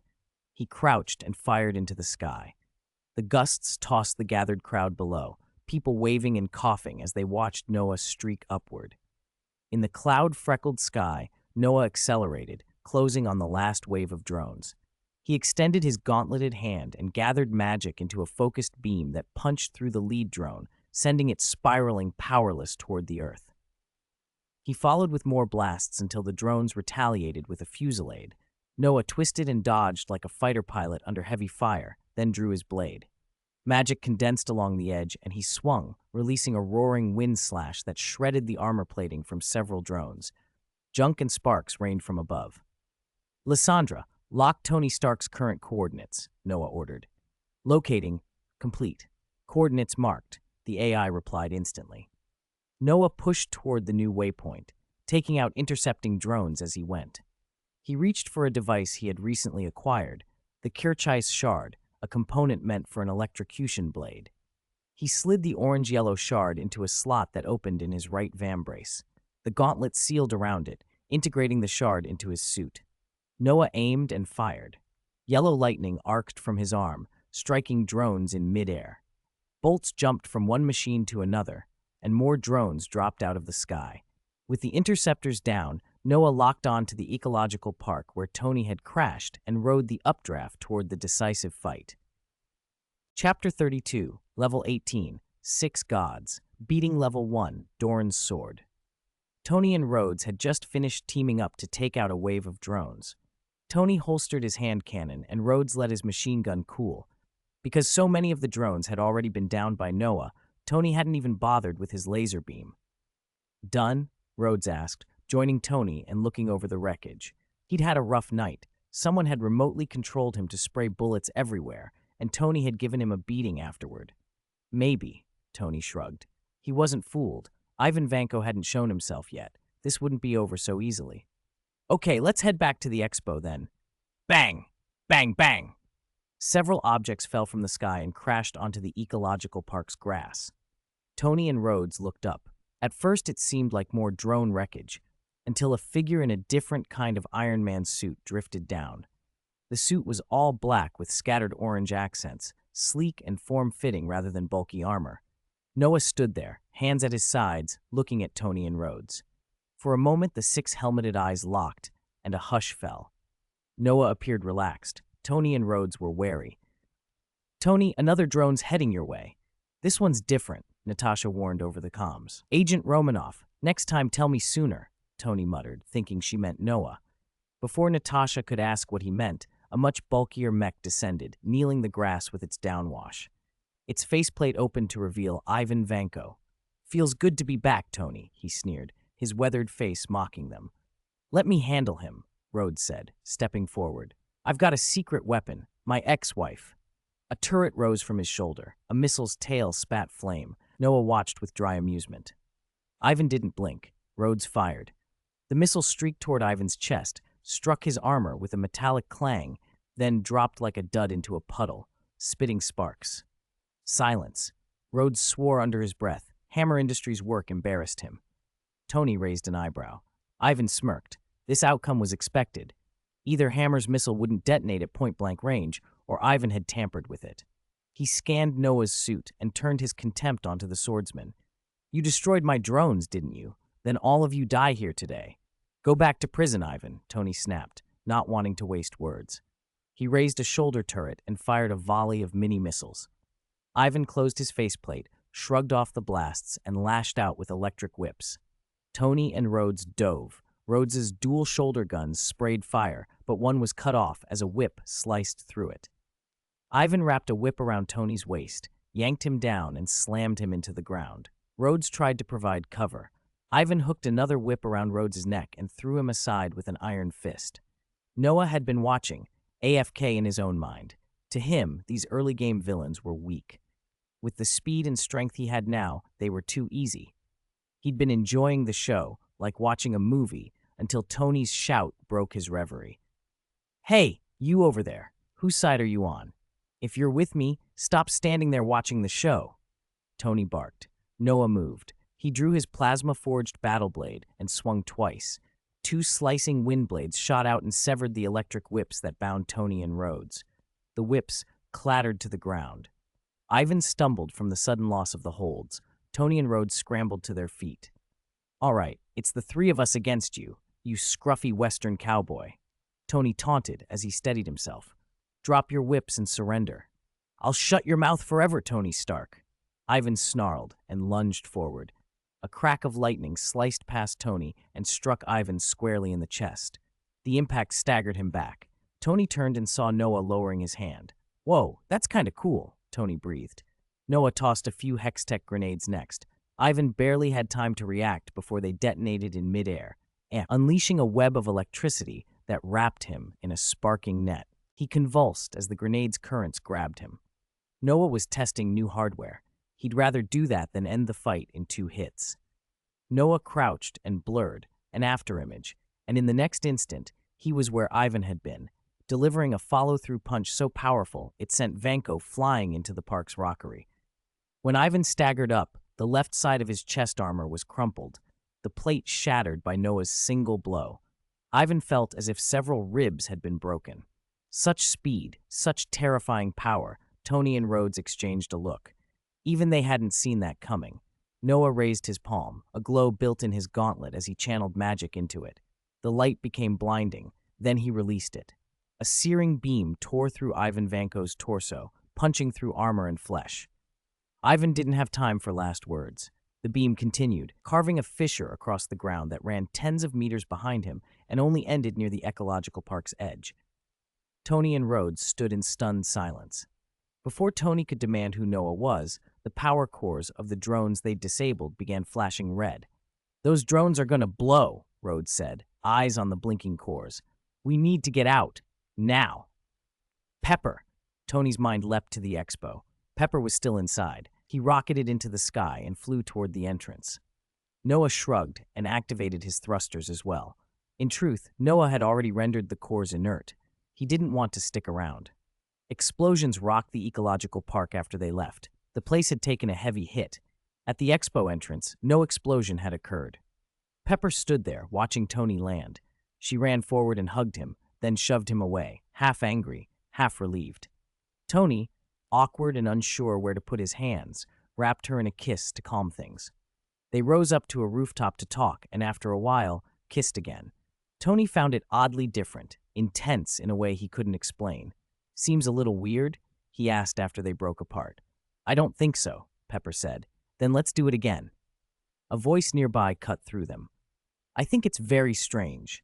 You two look like seals fighting over grapes." It was Rhodes. The couple went red and stammered. Rhodes cleared his throat and lied.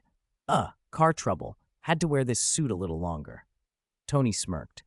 Rhodes already knew Tony's mind. With a parting jab, Rhodes flew off. Noah returned to the expo and came up behind Peter and Ned, giving both boys a light pat on the shoulder. They jumped. "Oh, Noah, you scared me. Where did you go? We looked everywhere for you," Peter said. "I went to the bathroom," Noah replied nonchalantly. "What? Why didn't we find you?" "It was full, so I found another one." Peter and Ned exchanged looks. Peter was thrilled by the day's chaos. Someone out there said a swordsman showed up, split robots in a few swipes, and shot lightning. He's so cool. "Superheroes are cool, but I almost got decked by falling glass. I just want to sleep," Ned muttered. "Let's go," Noah said. They parted at the train station. The three waved goodbye. In a deserted alley, Noah slipped into his suit and took off, supersonic, for the seaside manor. He arrived in no time and landed. Lysandra flew over and landed beside him. "Welcome back, Noah," she said. Chapter 33. Summon. New equipment. "Welcome back, Noah." I'm back, Lysandra." Noah nodded, then opened his quest panel and clicked to settle the quest. Quest complete. Settling. Gained 2,500 essence, 2,000 base plus 500 for destroying drones. Destroying drones added 500 points? Not bad. Noah read the settlement notification. Those extra 500 points would let him take C-rank quests for 5 days. Calculating quickly, he realized he could do another 10 pull. Checking my essence points, I've got 7,300 now. His essence was already enough for a 10 pull. Noah took a shower and washed his face, something he had come to treat as a good luck ritual. Stepping out, he evaporated the remaining water from his hair and skin with a small burst of magic. Since gaining magic, he had found so many uses for it: attack, defense, energy, even a kind of telekinesis. He reached out with magic, wrapped it around a glass of water, and brought it to his hand.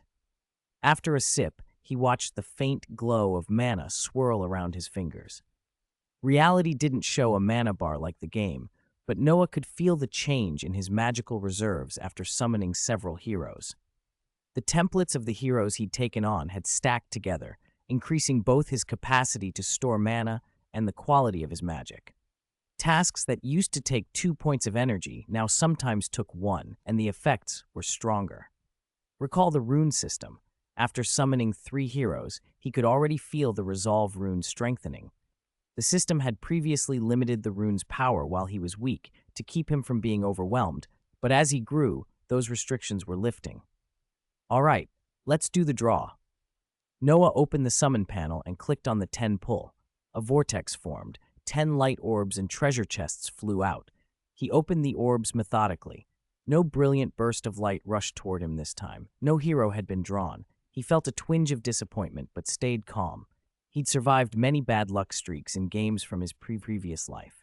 The summons yielded: Cloak of Agility, Long Sword, Chain Vest, Corrupting Potion, Reconnaissance Guard, Stopwatch, Cloth Armor, Shard, Jin, the Virtuoso, Shard, Echo, the Boy Who Shattered Time, Health Potion 2. Is today an equipment special?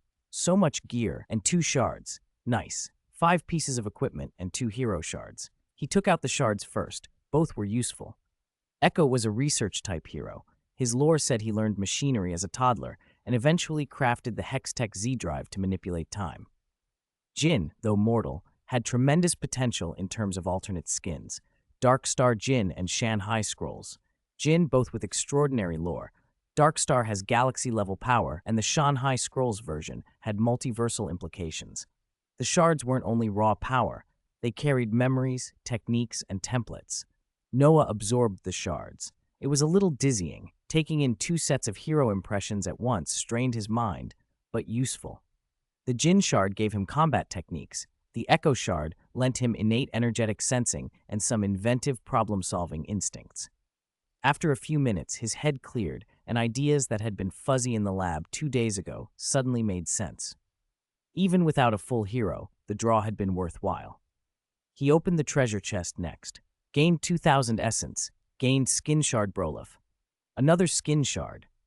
A pleasant surprise. Noah spread the equipment on the table and started thinking about synthesis recipes. He didn't remember every formula perfectly, but patterns came back to him quickly. 2 long swords and a dagger. He muttered the recipe, synthesized into a single item, noon quiver. He placed the three components together. Light and the sounds of a smith's hammer filled the room. When the glow faded, a yellow metal quiver sat where the parts had been. And then, he considered the next combination. Catching sight of an orange, arrow-like shard among the components, inspiration struck. Right, the Kirche shard goes with Cloak of Agility and Noon Quiver. He arranged the Cloak of Agility, the Kirche shard, and the Noon Quiver. The three pieces flared with a much brighter light. Again, the forging sounds. The process felt more intense than before. When the glow receded, a new weapon rested where the components had been. A white metal sword. Its blade was metallic white. The crossguard was made up of rings of living electricity. Huh? Is this the old model of the electrocution blade? Noah wondered. In his previous life, the electrocution blade had been redesigned and its illustration changed. He picked it up. Zzz. The blade crackled with yellow lightning along its edge. Noah channeled a little magic into it. Zzz. Bang! A bolt of lightning shot from the blade and slammed into the living room wall, instantly blackening a patch of pristine paint. Lyssandra's voice cut through behind him. Noah, please don't do that in the living room. Ahem. Sorry, I forgot for a second, he said, turning red with embarrassment. He tightened his grip and concentrated. He'd just discovered a new property of the electrocution blade. He poured more magic into it. The sword became wrapped in a ball of lightning, and as the energy settled, the weapon's form shifted. The old sword silhouette melted into a crackling lightning spear form. It looked almost like a divine weapon from legend. He held the lightning hilt, gripping a golden handle embedded in the storm. Both ends of the weapon hissed with electric arcs. Noah stepped outside and threw the blade into the sky. It flew true, and he found he could guide its path with his will. With a thought, it hung in the air, then returned to his hand. If I channel magic through it, the power's even stronger. He poured more mana into the weapon and tossed it again. From a distance, he felt a tight, strange link with it. He could transmit energy into the blade remotely. Bolts of lightning ignited around the hovering weapon, ripping open arcs in the air. When he recalled it, Noah smiled. This piece of equipment was excellent, visually impressive, and with seriously high output. All right, time to get back to work. He packed away his new items, stretched, and headed for the laboratory. He needed to speed up the research on Lyssandra's body. Chapter 34, Tony and Nick Fury, Noah's Training Method. The next morning, Tony was in his lab, watching several footage files. One showed Noah cutting through the exhibition's drones the day before. Another was taken from Tony's Iron Man suit in the ecological park. Tony studied the footage of the suit, marveling at the craftsmanship. Who else in the world could build something like that? The opponent's tech looked extraordinary. Sir, Jarvis said, interrupting his focus, when I approached last night, I attempted to communicate, but an unfamiliar AI blocked me. Its computing power is very strong, similar to that other unknown AI I mentioned previously. Tony frowned. He remembered Jarvis mentioning it before, but at the time he'd been near death and hadn't had the presence of mind to pursue every anomaly. Its processing power is that high? He muttered, tapping through the clips, searching for any clue. Who could build an AI better than mine? Sir, Pepper is approaching, Jarvis notified. The lab's glass door hissed open, and Pepper Potts walked in, heading straight for him. Tony set the tablet aside and stood to greet her. Their relationship had shifted since last night's kiss. It felt real in a way his past flings never had. Tony, why are you still here? Don't you have an award ceremony this afternoon? Pepper said, reaching out to straighten his collar. Oh, if you hadn't reminded me, I might have forgotten, Tony said with a grin. But that's minor. Pepper, come on, let's relive last night a little. He slipped an arm around her waist and leaned in, but Pepper held up a hand. Tony, have you brushed your teeth? She asked with a playful smile. Of course. Jarvis? Mr. Stark has not yet brushed his teeth, Jarvis answered matter-of-factly. Jarvis, you treacherous machine, Tony complained, putting on an exaggerated, distressed face. Pepper, you know I'm very busy. It's not unusual to skip morning brushing sometimes, is it? Pepper laughed and kissed his cheek before leaving the lab. Tony touched his face where she'd kissed him, savoring the warmth. This felt different, affection, not indulgence. Sir, Nick Fury is calling, Jarvis interrupted his reverie. Nick? Tony sank into his chair and answered, "What do you want now?" "Tony, I hear the poisoning problem is resolved. Congratulations. Also, there's something here that needs your attention," Nick said. "Of course I fixed it. I'm a genius, remember? You need something from me? Give me a minute until I brush my teeth," Tony teased. Half an hour later, Tony arrived on S-Shield territory in his Iron Man suit. He landed, opened the armor, and walked into the debriefing room where Nick Fury was already waiting. Fury pushed a file across the table, Natasha Romanoff's assessment of Tony. Tony skimmed it at first with amusement, but his smile faded. "Not recommended? That's ridiculous," he scoffed. The beginning had been fairly positive, so why the final verdict? "After evaluation, we think you're better suited as a consultant," Fury said. It was Natasha's professional call, though Fury had noticed how Tony had changed and thought full Avengers membership was likely down the road. Tony feigned wounded pride. "Okay, but I don't think you can afford me. However, I'll accept consultant status if you help me with something." He played for leverage. "Find a presenter for my awards ceremony. You know, that senator I tangled with at the military hearing." Fury nodded. He'd picked up Tony's interest and was willing to help. "There's one more thing," Fury added. "Last night, besides you, Rhodes, and Ivan Vanko, there was another unidentified Iron Man suit operator. Do you know who they are?" "I was going to ask you the same thing. Isn't S-Shield handling that?" Tony replied. "All I know is their AI was stronger than mine. Beyond that, nothing. I'll dig into it." Fury considered that for a moment. Superior AI, he thought, and a name flickered through his mind. Noah. Noah had his own artificial intelligence. Could they be connected? Fury hadn't yet met Noah in person. This might be the chance to change that. He made a mental note to track him down. "Do you know something?" Tony asked, catching the look on Fury's face. He wanted to know who could be better than him. "No, not yet. If I find out, you'll be the first to know," Fury said, sliding the file back toward Tony and signaling the meeting was over. "You agents and your secrets," Tony smirked, putting his suit back on. He still had an awards ceremony to attend. On the New York coastline, Noah's mansion looked like any other luxurious estate from the outside, but he had secretly overhauled it with technology from the source code world. In the underground lab, a specially modified chamber held Noah sitting cross-legged, surrounded by a halo of concentrated magical energy. A green rune hovered in front of him, the Resolve rune. With each breath, the rune fed power into him, fortifying his body and his magic. Yesterday had been brutal. Noah had cleared the exhibition, but when he returned, he discovered his magical reserves nearly depleted. That was a first. Previous fights had required only a few quick moves and little magic. Yesterday, he destroyed dozens of hammer drones, each sword strike draining his energy, and then fired a charged magical cannon at Ivan Vanko. By the end, he'd been almost empty. To counteract the exhaustion, he had swallowed 2 blue magical potions from his pack.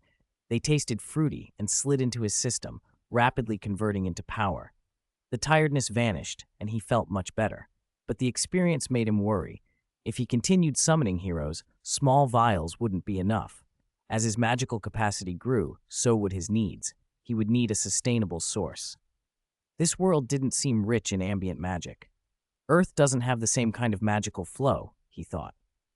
Mages like the Ancient One draw on entities like the Vishanti, even borrowing power from other dimensions. Then he remembered something he'd kept inside him, the World Rune. The World Rune, hidden within his body, appeared in his palm, and an immense tide of energy pulsed outward. Noah drew the power in, breathing deeply as it refilled him. He'd read in his past life about how on Runeterra, the World Rune was a source of magic that fed the land. He'd always treated runes as game-like skill modifiers, but now he realized their true potential. Noah moved to an adjacent testing room, an empty chamber with white walls and a white floor designed for experiments. The walls and floor were lined with vibranium, so he no longer worried about destroying his house during practice.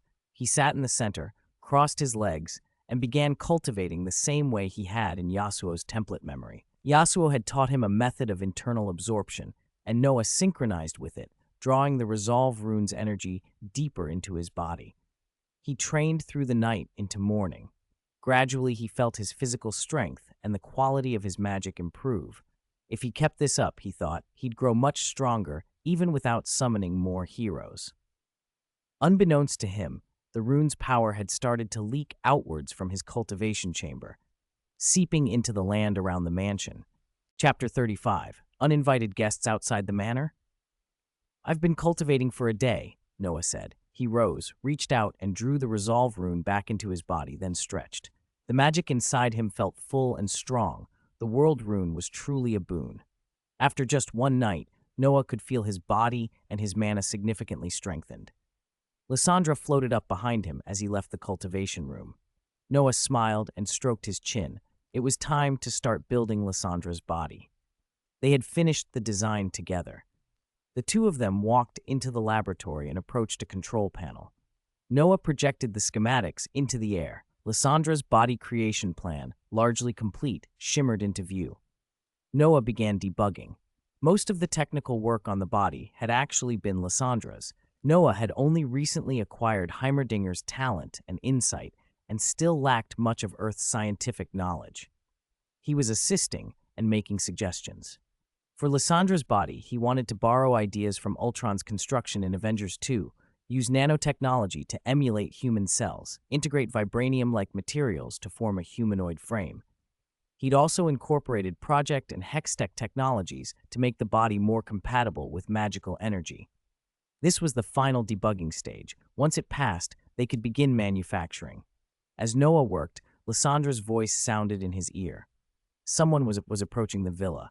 The console in front of him flashed red warnings. Who's so foolish? Noah muttered, clicking up the villa's surveillance feeds. Multiple views flickered into the air, showing real-time footage from cameras around the estate. Outside the wall, a commercial vehicle had stopped. The door opened, and a figure climbed out.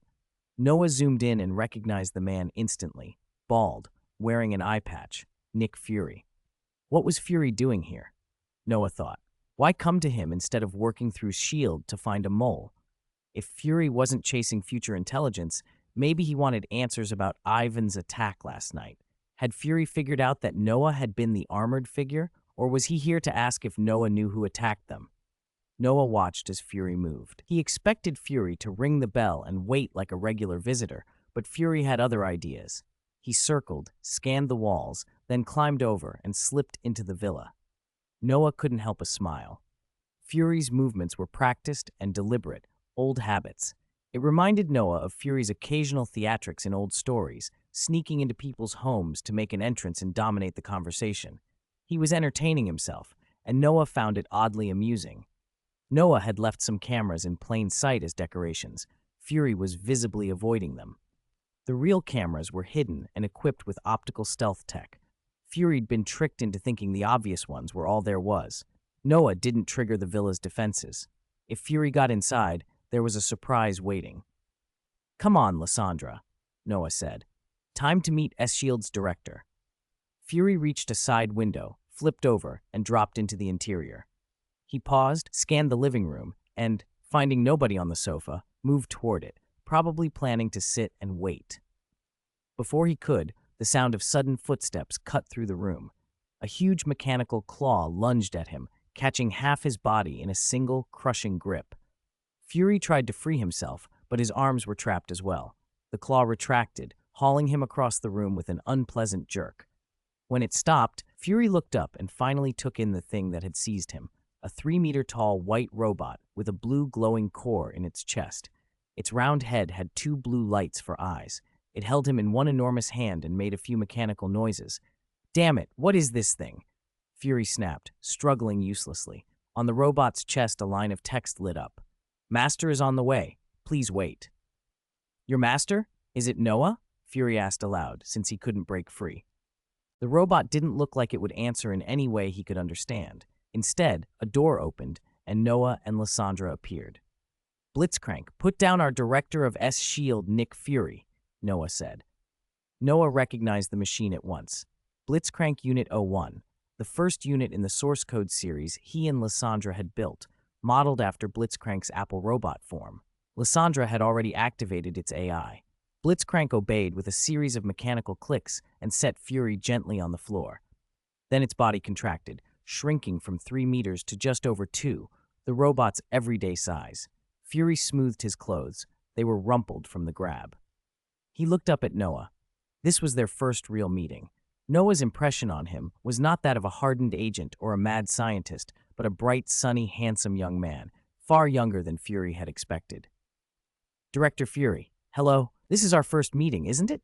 Please, have a seat, Noah said with a smile, gesturing to the couch. Fury only stood for a moment before sitting. Lysandra hovered at Noah's side, silent and observant. Coffee will do, Fury answered when Noah asked what he wanted. Blitzcrank moved like clockwork, producing 2 steaming cups in moments. A service module Lysandra had installed from Future World Designs. Noah poured himself a cup, took a sip, set it down, and regarded Fury. So, Director Fury, what brings you here today? Chapter 36, Departure to New Mexico. So, Director Fury, is there something you need from me today? Noah asked, setting his coffee cup down after a sip and studying the other man. Noah, this is our first time meeting, isn't it? Although you already know who I am, I should introduce myself properly. Nick Fury, Director of S.H.I.E.L.D., Fury said, taking a deliberate sip of his own coffee. I came to see you mainly to meet you and to ask you a few things. Oh, what do you want to ask?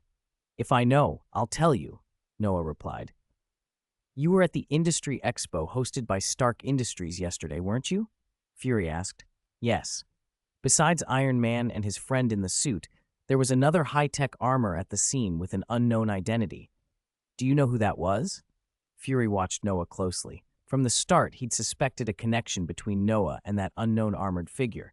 Seeing Blitzcrank and Lysandra at Noah's side only strengthened that suspicion. Noah met Fury's gaze, unbothered by the scrutiny and willing to be straightforward. He extended his hand and looked to Lysandra. She understood.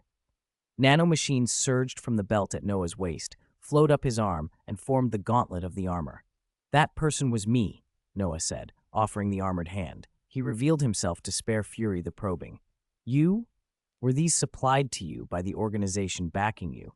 Fury hadn't expected such blunt honesty. Now he wanted to know where Noah's tech came from, if some mysterious organization had provided it. I developed them myself, or you could say they were given to me by the force behind me, Noah answered. Then he had Lysandra retract the armor. The arm piece dissolved back into nanomaterials and flowed to the belt. Seeing Fury fall into thought again, Noah moved on. Director Fury, have you been following this? Noah gestured, and a hollow projection rose from the table, displaying a cluster of news articles about a meteorite fall in New Mexico. Fury's eyebrows rose at the projection. Then he scanned the content. S.H.I.E.L.D. is on it. I sent Agent Coulson and a team, Fury said. Why did you see this in a vision? Noah nodded. More or less, but I need to be on site to get the specifics. Tell me where your outpost is. Once I know the situation there, I'll share what I can. When Noah saw reports of a meteorite hitting New Mexico, he thought of Thor, Mjolnir, Odin's judgment, and Thor's banishment to Earth. The story was unfolding. Iron Man 2's timeline was tight with Thor's, and Noah had been tied up with Iron Man work, so he hadn't gone earlier. Now the Iron Man matter was wrapping up, and he didn't want to miss Thor's events. How will you get there?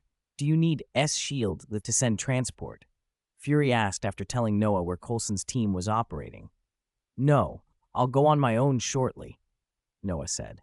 They exchanged more words, Fury interspersing questions trying to glean future information. Noah dodged most specifics with casual fragments of later events, enough for Fury to be satisfied. After a moment, Fury stood to leave. This time he exited through the main gate instead of scaling a wall. As he got into the S.H.I.E.L.D. vehicle, a figure rose into the sky above the manor. Fury noticed immediately. Noah, already in the Source Project armor, preparing for New Mexico. Noah saw him, gave a quick wave, and rocketed upward. Seconds later, a sonic boom cracked across the sky, and a vapor cone pushed clouds aside, climbing high into the atmosphere. Fury watched the disturbance in silence, reassessing the force behind Noah. He cleared his throat to remind the agent at the vehicle to look up as well. The agent forced an awkward smile and climbed in. Fury took out his phone and called Coulson. Coulson, our little prophet is on his way to you. Keep an eye on the sky, Fury said. What? Noah's coming? Do you want me to pick him up? Coulson asked, puzzled but trusting Fury. No need. Just watch the sky. He should be there in an hour or two. When Fury hung up, Coulson was left puzzled, but went to the temporary high platform to scan the sky. Hawkeye was already on the observation deck and looked over when Coulson joined him. "Coulson, what are you doing?" Hawkeye asked.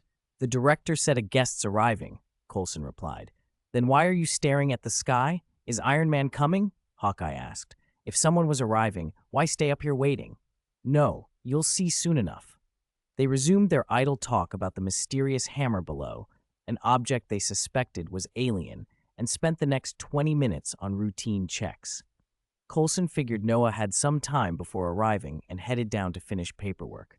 Unidentified flying object approaching from the north. Is it Iron Man? Hawkeye's voice came over the comms, taut with the urgency of discovery. From the observation deck, he had spotted something distant and moving fast. He issued a warning, and the agents on perimeter duty raised their weapons toward his bearing. As the intruding object closed, Coulson and the others could make out its shape, a figure in high-tech armor, not like Tony Stark's suit.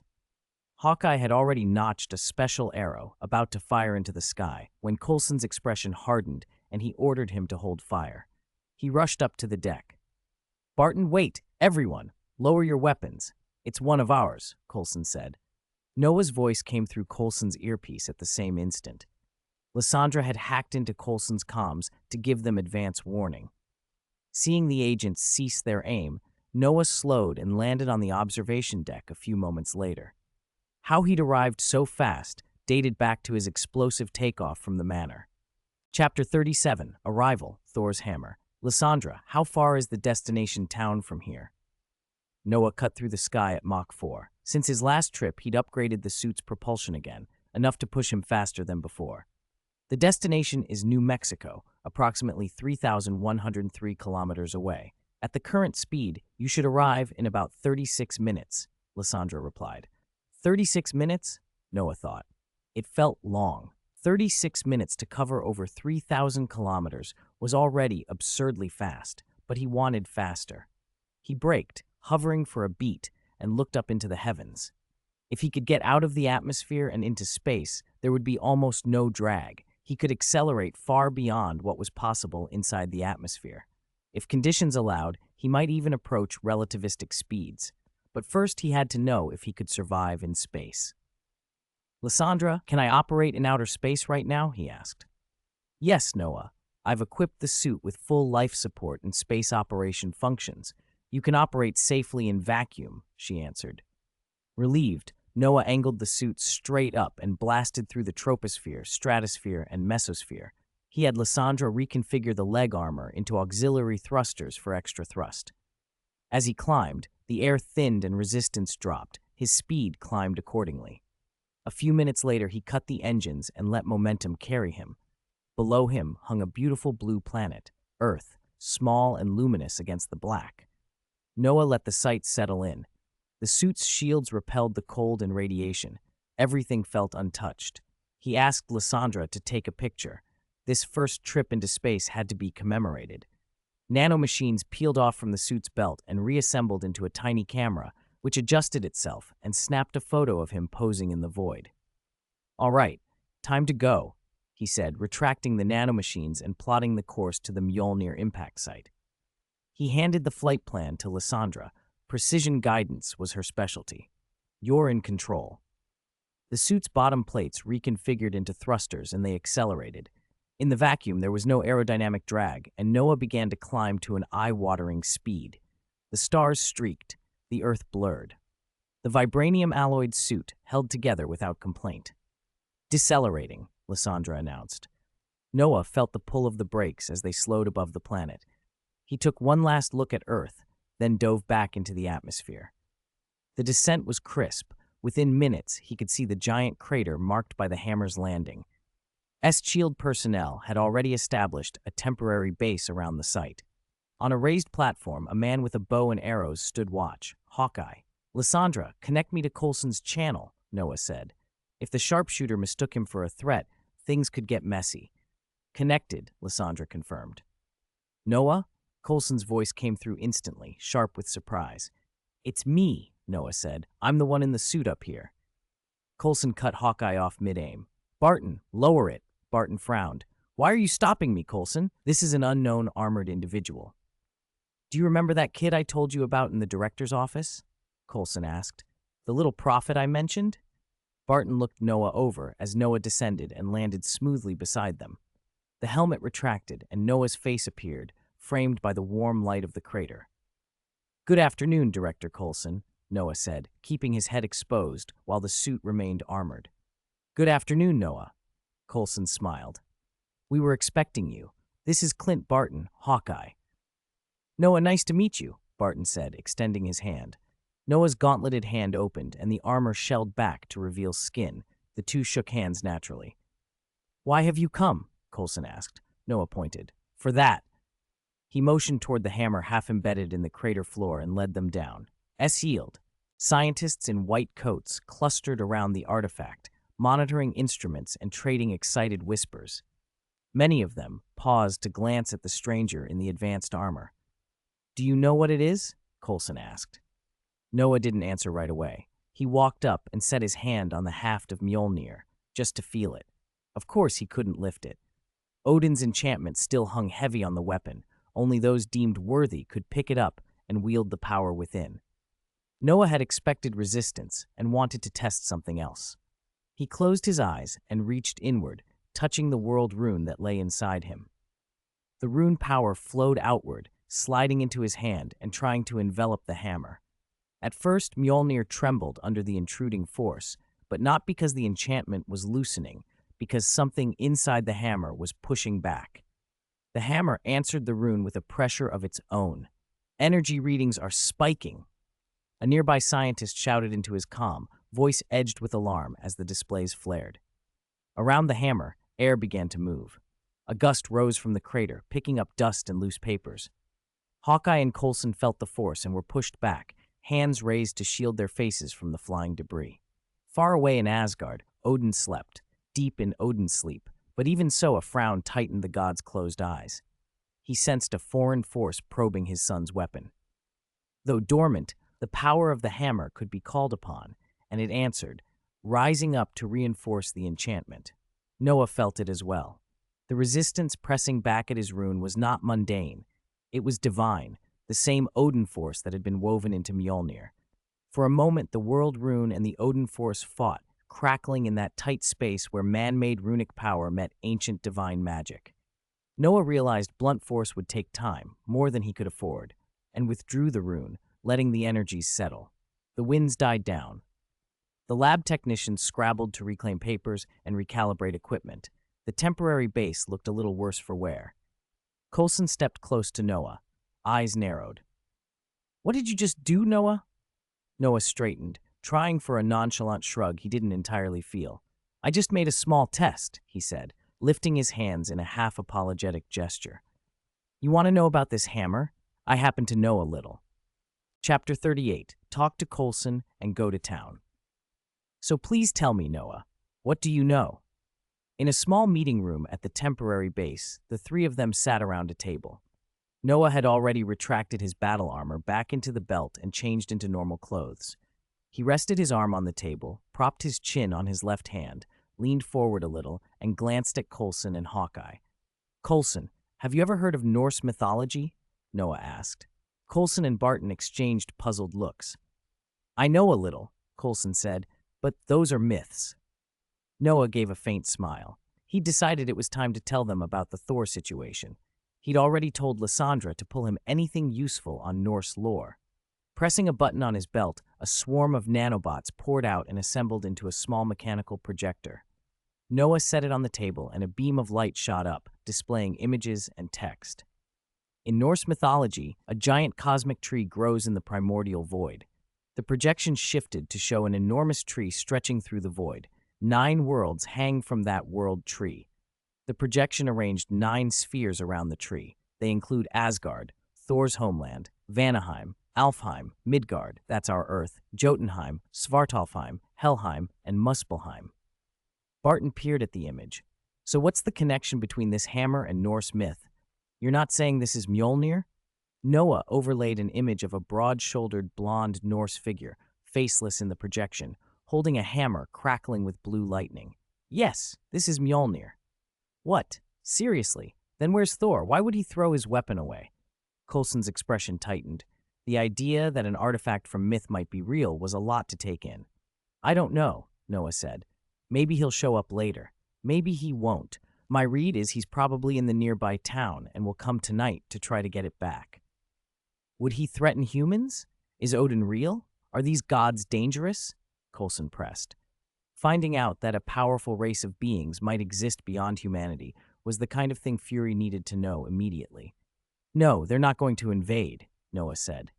And logically, Midgard is treated as Asgard's territory. They've defended it before. Years ago, the Asgardians helped drive off invading frost giants. Odin even left the Tesseract, the space stone, on Earth. They consider it their backyard, so they wouldn't just show up to cause trouble, well, except for a certain Bambi. Coulson blinked at the nickname and then at Noah's confidence. You know a lot about them. Did you see this in the future? No, Noah said. Valoran keeps a lot of records. I read up on Asgard, that's all. Coulson and Barton exchanged another look. All right, we'll wait and see when the hammer's owner appears, Coulson said. There's a small town nearby. I'm heading there for dinner. Seeing Coulson was about to ask more, Noah stood. He didn't want to keep talking in circles. Coulson stood as well, and realizing Noah seemed a little annoyed, wrapped the impromptu meeting up. Both men knew they'd have a lot to brief Nick Fury about. The existence of a seemingly powerful Norse pantheon wasn't the sort of thing to be handled lightly. As Noah was leaving, Coulson called him back and handed him a small booklet. Noah opened it and found several ID cards inside. The first was a S-Shield badge with his photo and the title Security Consultant. The rest were IDs from other U.S. agencies, FBI, and so on. Agents like to impersonate FBI agents when necessary. What's this? Noah asked. The director had these prepared, Coulson said. You can use them when you need to. You said you didn't want to join S-Shield, so the director listed you as an honorary member on the paperwork. No obligations. Thanks. I'll take them, Noah replied. They might come in handy. Stepping out of the tent, some passing researchers and agents glanced at him, surprised. He had the same easy, confident air as a certain armored playboy turned hero. A bald agent in glasses watched him with particular interest. His eyes brightened as if recognizing potential. Noah hesitated for a moment, then went back into the tent to ask Coulson to borrow a car. He preferred not to fly in armor, too conspicuous. Coulson handed over the keys. Noah was 16, old enough to have a license in the U.S. He'd passed the driving test before, though he hadn't driven much. He climbed into the driver's seat, put the key in the ignition, and the engine turned over. For a moment, he was a little rusty. Then the car lurched forward with a violent bang, smashing through the camp's iron gate. The agent who had been about to open the gate stared in shock as the black car sped past. He could only stand there, mouth open. What happened? Coulson called, coming outside to see the wrecked gate. He shook his head and sighed. Noah? Lysandra asked from the passenger seat. Noah forced a laugh. Sorry, I haven't driven much. Pretty normal, right? Lysandra, you take the wheel. He was embarrassed. In his prior life, he hadn't needed a license. In this one, he had one, but lacked practice. From his belt, a stream of nanobots flowed out and integrated into the car's systems. The vehicle's controls glowed, and with Lysandra taking over, the car steadied. Noah relaxed back into the seat and tried to enjoy the landscape. New Mexico looked like a desert, yellow sand stretched all around. He glanced at it for a few minutes, then lost interest and summoned his system panel. Maybe a mission had popped up. C-rank missions. B-rank mission, repel destroy King Odin's destroyer armor. No way. Already? Noah muttered. He hadn't expected this mission to appear so quickly. He'd assumed it would show up after the palace's 4 warriors and Loki's sent destroyer armor descended. Still, there was no time limit on the mission. Accepting it now wouldn't hurt, as long as someone else didn't complete the objective first. He accepted the B-rank mission. With one more slot freed for tomorrow, he might even get another B-rank task if he played his cards right. Under Lysandra's steady hands, the car headed toward the small town in the distance. After rattling over a bumpy dirt road, the car finally rolled into a small town. From the window, it looked like any quiet American town, sparse traffic, low buildings, but people on the sidewalks were still talking about the meteorite. Some had been at the crater earlier and had been driven away by S-Shield. The car stopped in front of a tiny diner.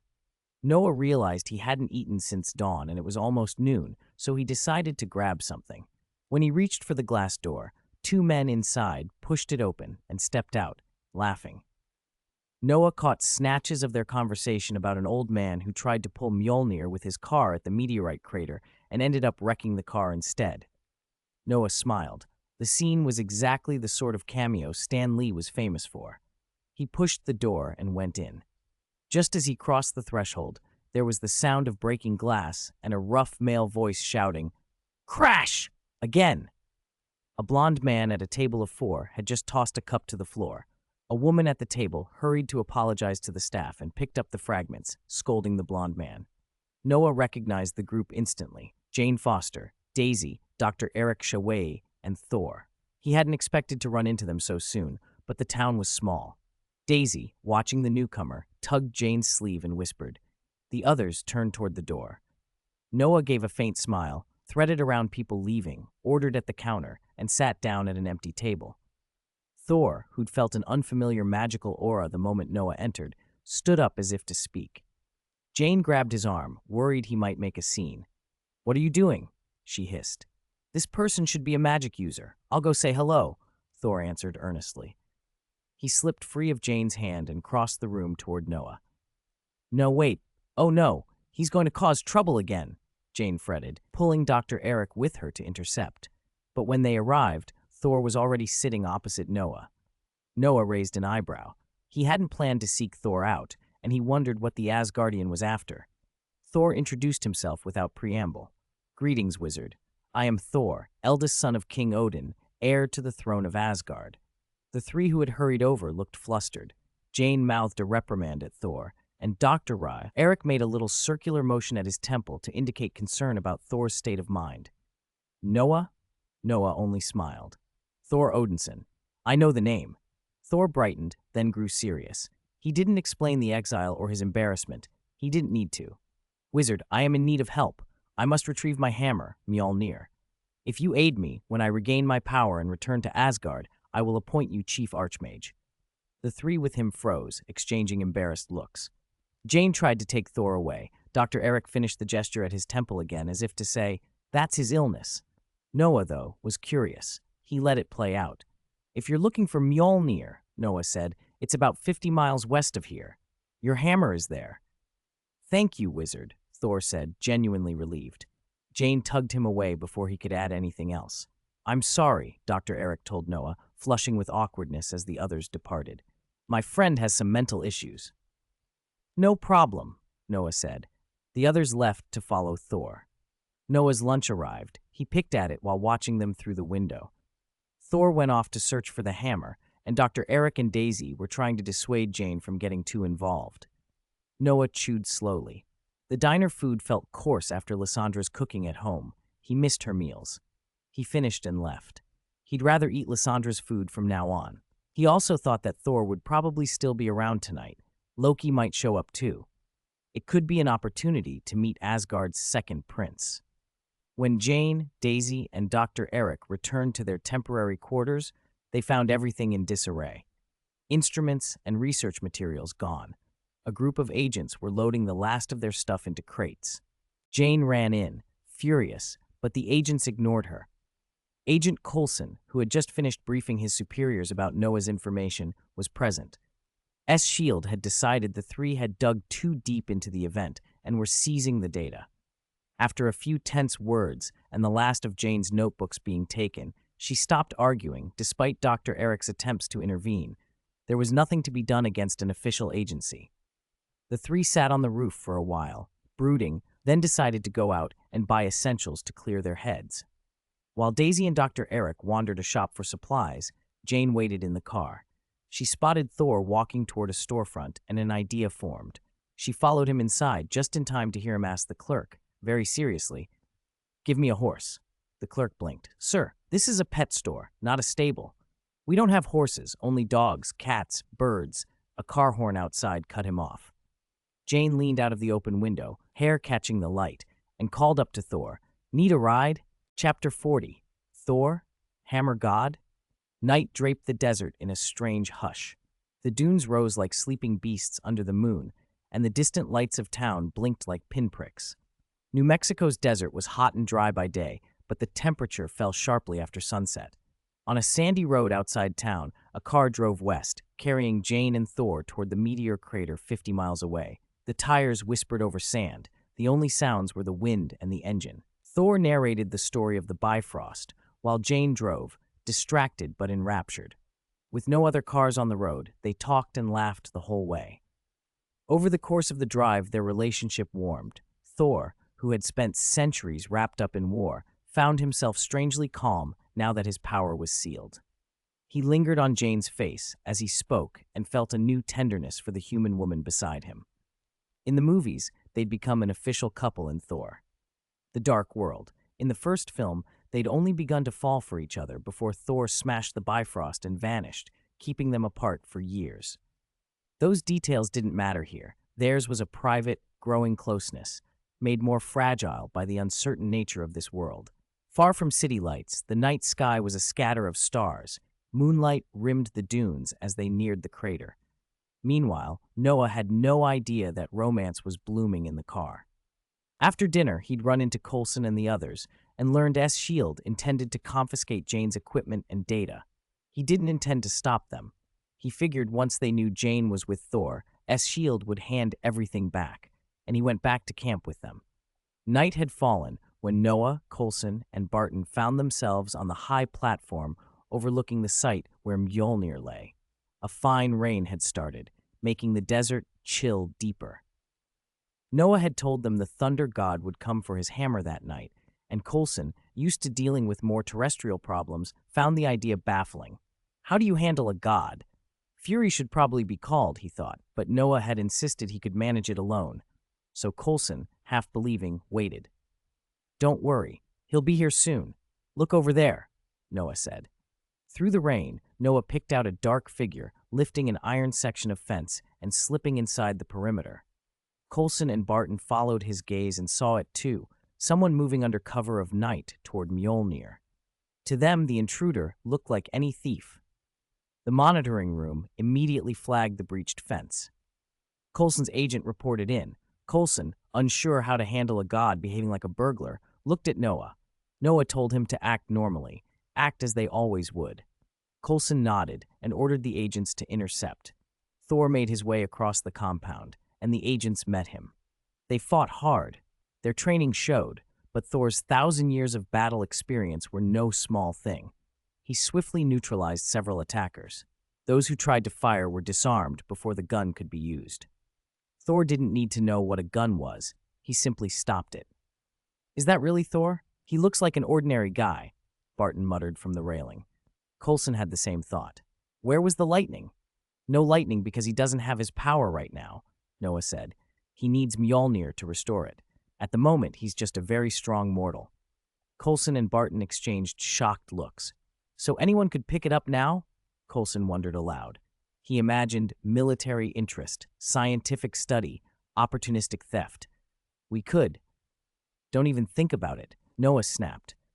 "No one who isn't worthy can lift that hammer. And don't forget, this isn't just some guy. He's Asgardian royalty. If you mess with him, it could be an international incident, and even if Thor's power is sealed, his father still has power." Coulson fell silent. The rain intensified into a steady downpour. Lightning split the sky. Jane, waiting outside in a raincoat, peered down toward the camp, but the rain blurred everything. Worried, she messaged Eric, hoping he could help if Thor was discovered. On the ground, the fighting turned muddy. Thor wrestled with a very strong agent, both men slipping in the sand turned clay. Thor finally gained the upper hand, landed a flying kick, and stood over his defeated opponent for a moment, nodding at the agent's tenacity. Then he pushed his soaked hair back, stepped into the meteor crater, and smiled at the hammer within reach. Noah, watching from above, pressed something at his belt and spoke quietly to Lysandra. Nanobots gathered into his palm, snapped into shape as a tiny camera, and began recording. The two men beside him glanced over. Noah seemed intent on documenting everything. Thor approached Mjolnir, spoke softly to it as if greeting an old friend, and pulled. He pulled with both hands, dug his feet in, and strained with every ounce of strength, only to find the hammer didn't budge. Thunder rolled in response. He released it and stared at his hands in disbelief, then let out a frustrated roar. For a moment, he believed his father had truly abandoned him. He sank to his knees in the rain, lightning strobing across the crater and catching him in a ruinous light. Coulson and Barton, watching, could only turn to Noah for an explanation. "Noah, what's going on? Why can't he lift it?" Coulson asked. Noah managed a dry joke to break the tension. "He's not just Thor without the hammer. Some people used to call him the god of hammers. He's been tested by his father." Barton eyed the disheveled blonde man below.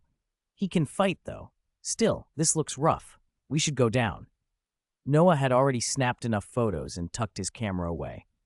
"Oh, one more thing." He turned to Coulson. "Send someone to invite the woman who came with him. Be polite. She's close to Thor." Coulson raised an eyebrow but didn't ask how Noah knew. He relayed the orders. Noah walked down the platform and onto the mud. Despite his footing, his shoes remained inexplicably clean, as if protected by some invisible barrier. Coulson and Barton stayed on the platform and watched. Thor was still absorbed in his disappointment and didn't notice someone stepping up beside him. The newcomer was tall, dark-haired, wearing a brown coat with a calm, handsome face and a presence that felt quietly powerful. Thor didn't have reason to care about the man's looks. Something about him felt strangely familiar, an aura of magic that Thor recognized. He remembered the man who'd told him earlier where to find Mjolnir. The stranger spoke. "Thor Odinson, you look like hell after being gone only half an afternoon." Thor glanced up at him, then looked back down at the hammer and said, low and raw, "I am no longer the king of Asgard. I cannot lift Mjolnir. I have lost the right to be Thor. My father has abandoned me.